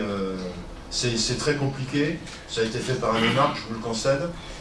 ça vient se substituer à un régime antérieur, tout ne rentre pas dedans, ça va créer des problèmes, c'est certain, parce que toutes les catégories ne sont pas affiliées au même niveau. On l'a vu hier soir, on était en conseil d'administration du CCAS et la directrice du CCAS me disait, moi ça va me poser des problèmes ce CIA par rapport à mes catégories de personnel qui ne sont pas concernées. Je le concède, tout n'est pas parfait, mais là, tel qu'il a été mis en place dans cette collectivité, il n'a pas été fait au détriment des agents qui conservent l'intégralité, si vous voulez. Certains vont améliorer tout de suite leur régime indemnitaire. Je suis d'accord, je ne remets pas en question la façon dont ça a été travaillé non, mais je n'essaie pas de vous convaincre. Avec la collectivité. Je veux simplement dire, j'en fais une question de principe. Ce qui me gêne, c'est la manière d'occuper le poste. Demain, on va aller vers la méritocratie et je considère qu'on est en train de remettre en question le CIA, c'est ça, mais c'est du plus, Madame de Stenab. Alors là, oui, c'est la méritocratie, mais c'est du plus. Oui. C'est pas du moins.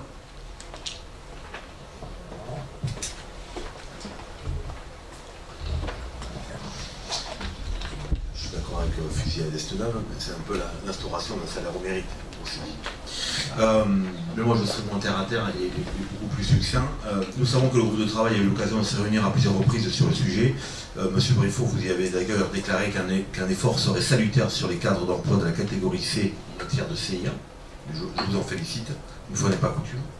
Cependant, nous regrettons que le montant minimum de l'EFSE proposé par la collectivité ne correspond pas à la même proportionnalité de la grille maximum, et ce au détriment de la catégorie C et au niveau des plus bas de chaque catégorie. Mais je sais très bien qu'on aurait, je pense, pu faire un effort sur ces petits niveaux. Voilà. Oui, j'entends bien. S'il n'y a pas de remarques, je vous propose de passer au vote. Donc, qui est contre? Madame Destenab. Qui s'abstient? Donc, les autres sont pour. Alors, donc, dans le même ordre d'idée, il y a la mise en place d'une participation de la collectivité à la protection sociale complémentaire des agents. Ce processus est engagé dans le cadre d'une démarche volontariste d'action sociale de la collectivité pour laquelle la ville de Saint-Vincent-de-Tyrosse a décidé de soutenir le pouvoir d'achat de ses agents en matière de protection sociale, en les incitant à opter pour une protection sociale complémentaire malgré l'augmentation conséquente des tarifs de mutuelle. La collectivité participe déjà aux garanties de santé de ses agents, mais l'objet d'un contrat de prévoyance est différent. Il permet à l'agent de maintenir ses revenus en cas de maladie qui se prolonge. Cette participation permettrait de compléter le dispositif d'aide et de protection sociale proposé par la collectivité à ses agents.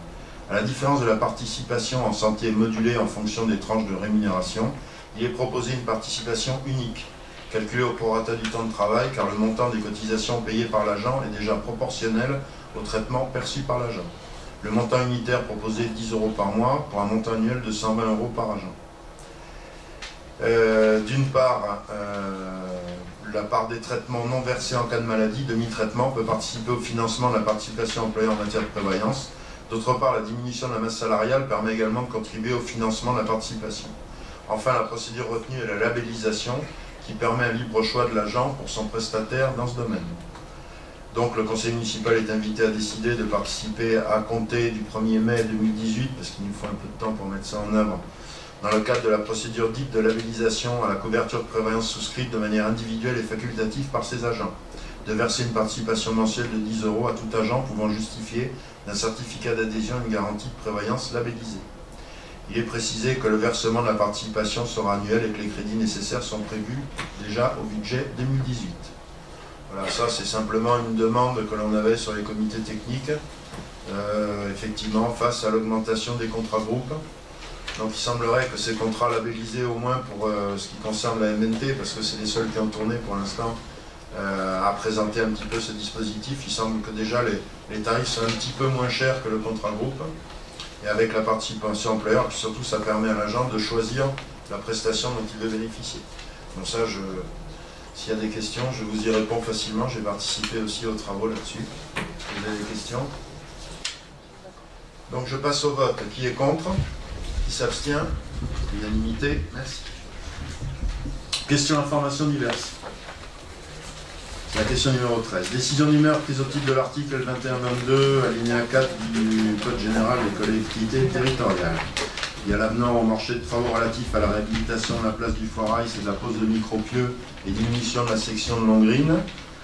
C'est une plus-value de 3 179,95. la signature d'un contrat de mise à disposition d'une ligne de trésorerie interactive avec la caisse d'épargne montant une ligne de 500 000, taux d'intérêt c'est Léonia plus une marge de 0,70, paiement des intérêts chaque mois civil par l'édile d'office, durée maximum 1 an, frais de dossier néant, commission d'engagement 500 €, commission de mouvement néant, commission de non-utilisation 0,15 de la différence entre le montant de la LTI et l'encours quotidien moyen, périodicité liée aux intérêts. On a la fourniture et pose d'un sanitaire entièrement automatisé aux arènes, société MPS JOS après un marché pour 52 300 €. Attendu, il fait partie il va boucler le fin des travaux de réhabilitation des arènes. Et après, je vais passer aux questions. Il y a des questions que j'ai reprises qui datent de très loin. C'était des questions de Tyros Insoumis. C'est comme ça, monsieur Albano. Tyros, non, attendez, mais je vous donnerai la parole après. Mais Tyros Insoumis, je m'étais engagé lors du conseil municipal du 15 février. Je vous avais saboté 2 questions. C'est-à-dire que j'en avais tellement, je les avais classées par type. Il y en avait 2 que l'on n'avait pas traitées. Et je tenais à y répondre ici. La première, c'est 6 panneaux ont été financés par les citoyens en action à l'époque avec l'accord du conseil municipal et installés par les services municipaux aux entrées et sorties de la ville. Pour quelles raisons ont-ils été retirés? Donc je vous avais répondu personnellement, mais je vous le redis, ces panneaux ont été retirés à la demande de mon prédécesseur. Le conseil municipal avait validé leur installation. C'était des travaux qui situaient la ville comme étant une ville hors TAFTA. Et ensuite est venu se rajouter dessus des stickers CETA, sont venus dessus, et mon prédécesseur a piqué les sangs et a demandé à ce que ces panneaux soient déposés. Mais enfin, on les tient à votre disposition, ils n'ont pas été jetés. Ensuite, vous me dites, monsieur Briffaut, dans un courrier du 8 décembre, vous me refusez la possibilité de consulter les comptes de l'association de tennis qui a perçu une subvention municipale en 2017 et qui sera probablement demandeuse en 2018. Bon, pourquoi m'interdire ce droit de regard avant de m'exprimer lors du prochain vote budgétaire? Je vous avais répondu par courrier déjà que s'agissant effectivement de régime déclaratif, ce n'était pas des documents officiels, mais que effectivement vous pouviez consulter ces documents, ce que vous avez dû faire, je pense. Hein, vous avez été consulté, et si vous voulez, je vous laisse la parole.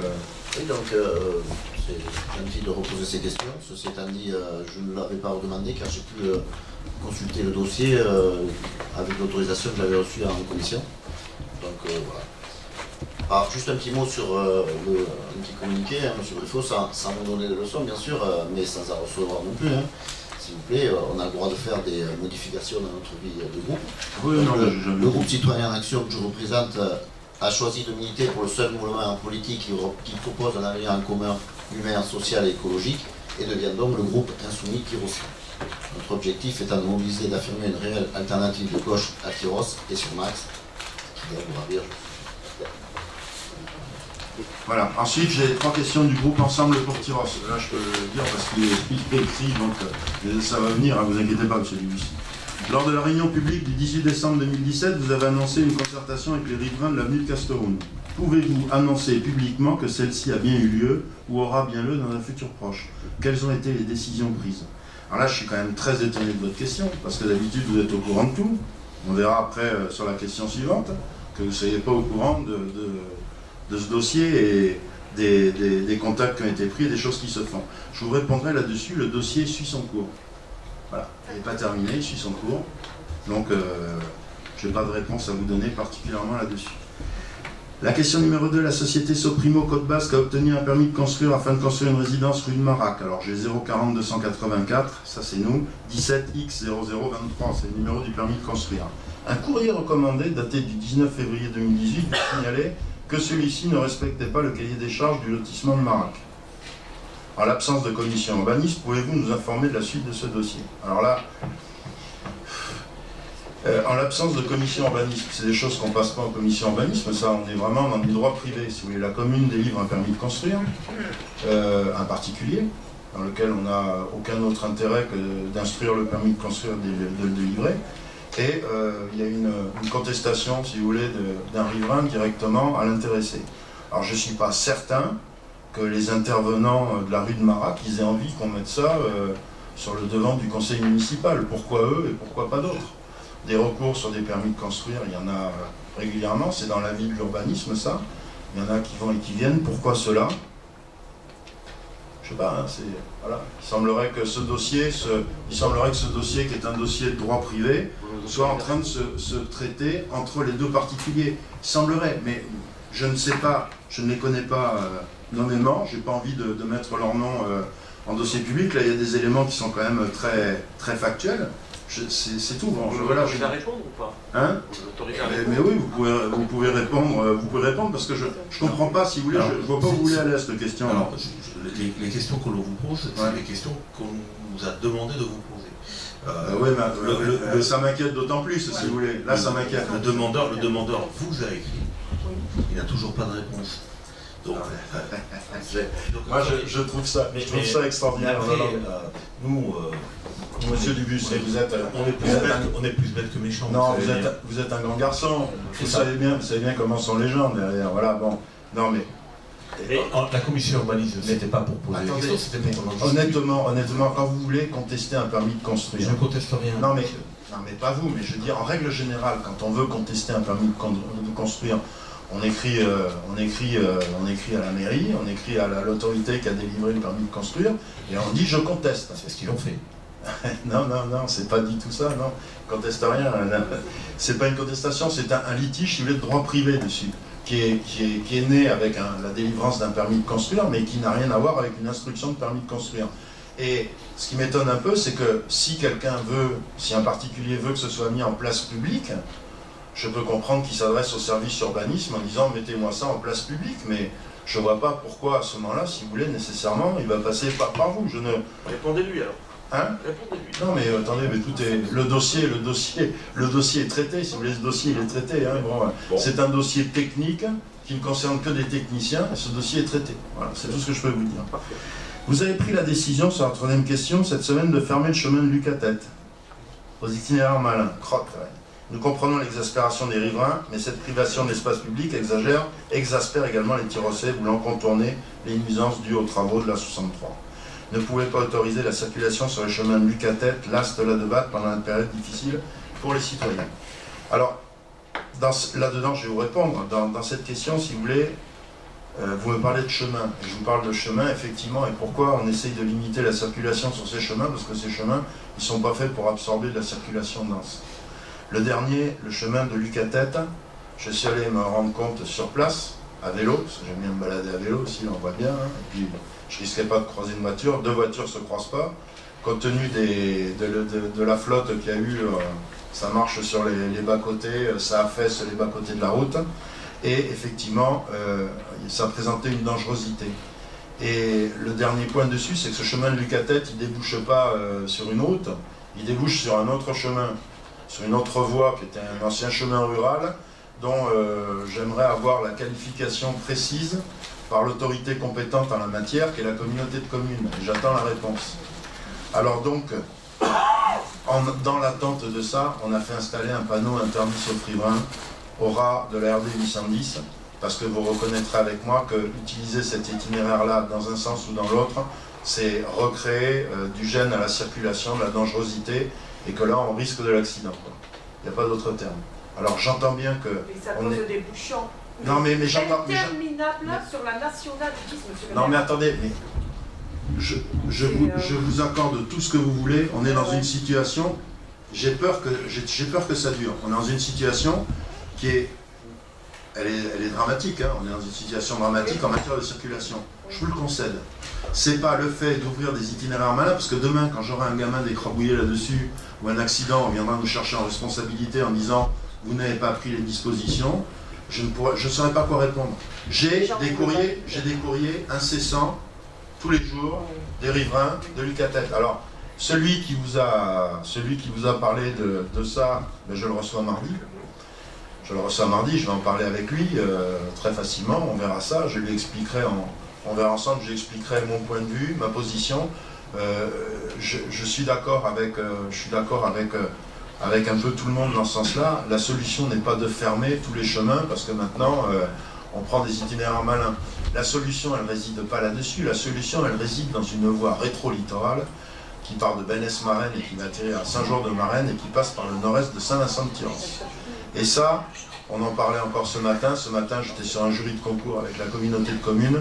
On en parlait avec les intéressés, parce que la situation, si elle est insupportable à Tyros, elle est insupportable à Grèce, à Vénès, elle est insupportable partout. Partout, partout, partout. Et ça, je ne peux que vous le concéder. Maintenant, il ne faut pas oublier qu'on viendra nous chercher en responsabilité dès qu'il y a un pépin là-dessus. Le chemin de l'Ast, contrairement à ce qu'on a dit, tout le monde le sait, mon beau-frère habite dessus, il ne m'a rien demandé du tout, c'est même pas lui je ne suis même pas occupé de ça. Mais je peux reconnaître une chose, c'est que les lycéens qui partent par là au McDo, par le chemin de l'Ast, qui pourrissent un peu les boîtes aux lettres au passage, parce que ça, on est jeunes, on s'amuse, mais en attendant, on risque l'accident, si vous voulez, tous les jours. Et le chemin de l'Ast, interdit sauf riverain, ça ne fait plus aucun effet. Les gens, eh ben, ils le reprennent parce qu'il y a des embouteillages, parce qu'ils sont exaspérés, parce qu'ils ne veulent pas attendre. Voilà. Après, il suffit de faire... Moi, je le prenais, hein. Je ne vous cache pas. Moi, mais... Alors, pas l'Ast, je prenais le chemin de Lucatet jusqu'il y a quelques jours, jusqu'à ce que je vois ce panneau, donc je ne le prends plus. Effectivement, et je le prenais, et je ne roulais jamais vite. Et on se croise à deux. C'est sûr qu'avec les intempéries, les bordures, je vous l'accorde, monsieur le maire, les bordures sont sabotées. Après, je pense que quand on se croise lentement, ça passe. Il y a aucun souci. Vous comprenez bien que... Maintenant, c'est la nationale est bouchée, archi-bouchée. On rentre d'une journée de travail. Je parle de tout le monde. On rentre d'une journée de travail. On rentre d'une journée de travail et on se retrouve sur la route de Bénès à attendre. On a assez de bouchons toute la journée.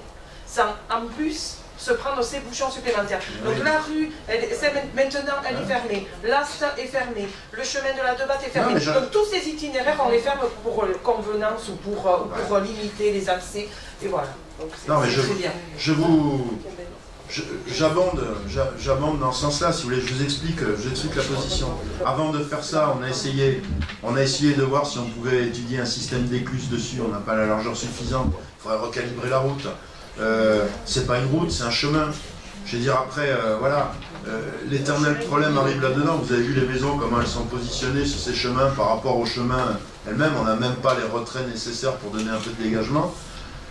Qu'est-ce que vous voulez que je vous dise la solution, Tyros ne peut plus fonctionner comme ça, c'est certain. On est en train, je vous dis, on travaille à l'heure actuelle, maintenant il y a du monde qui est là-dessus, la communauté de communes, le département, sur une voie rétro-littorale, dont j'ai bien l'intention, si vous voulez, je pense que nous serons les premiers prêts à Tyros pour pouvoir au moins nous affranchir de toute cette circulation qui passe par Chanterelle et par tous ces secteurs-là, de façon à la ramener le long de l'autoroute, quoi, avec la récupération de ces partiels. J'ai un autre point. Sandy. Ouais, parce que bon... Je vais vous faire une proposition malhonnête, de mettre sur table une proposition de délibération modificative sur la base de la délibération que l'on a pris le 21 décembre 2017, qui concernait le plan de financement, surtout les sollicitations de subventions pour le pôle tennistique. Je souhaiterais modifier, j'ai mon petit doigt qui m'a dit, je souhaiterais modifier ça pour demander une DETR à 30%. Par rapport du montant hors taxe subventionnable, donc un montant de subvention qui pourrait être, dans cette configuration, de 390 000 €. Alors, si vous l'acceptez, je vous la mets sur table. Si vous ne l'acceptez pas, on fera un conseil municipal à question unique. C'est comme vous voulez. Est-ce qu'il y a des oppositions? Vous pouvez distribuer, Sandy, s'il vous plaît. Je vous laisse le temps de prendre connaissance de cette délibération sur table.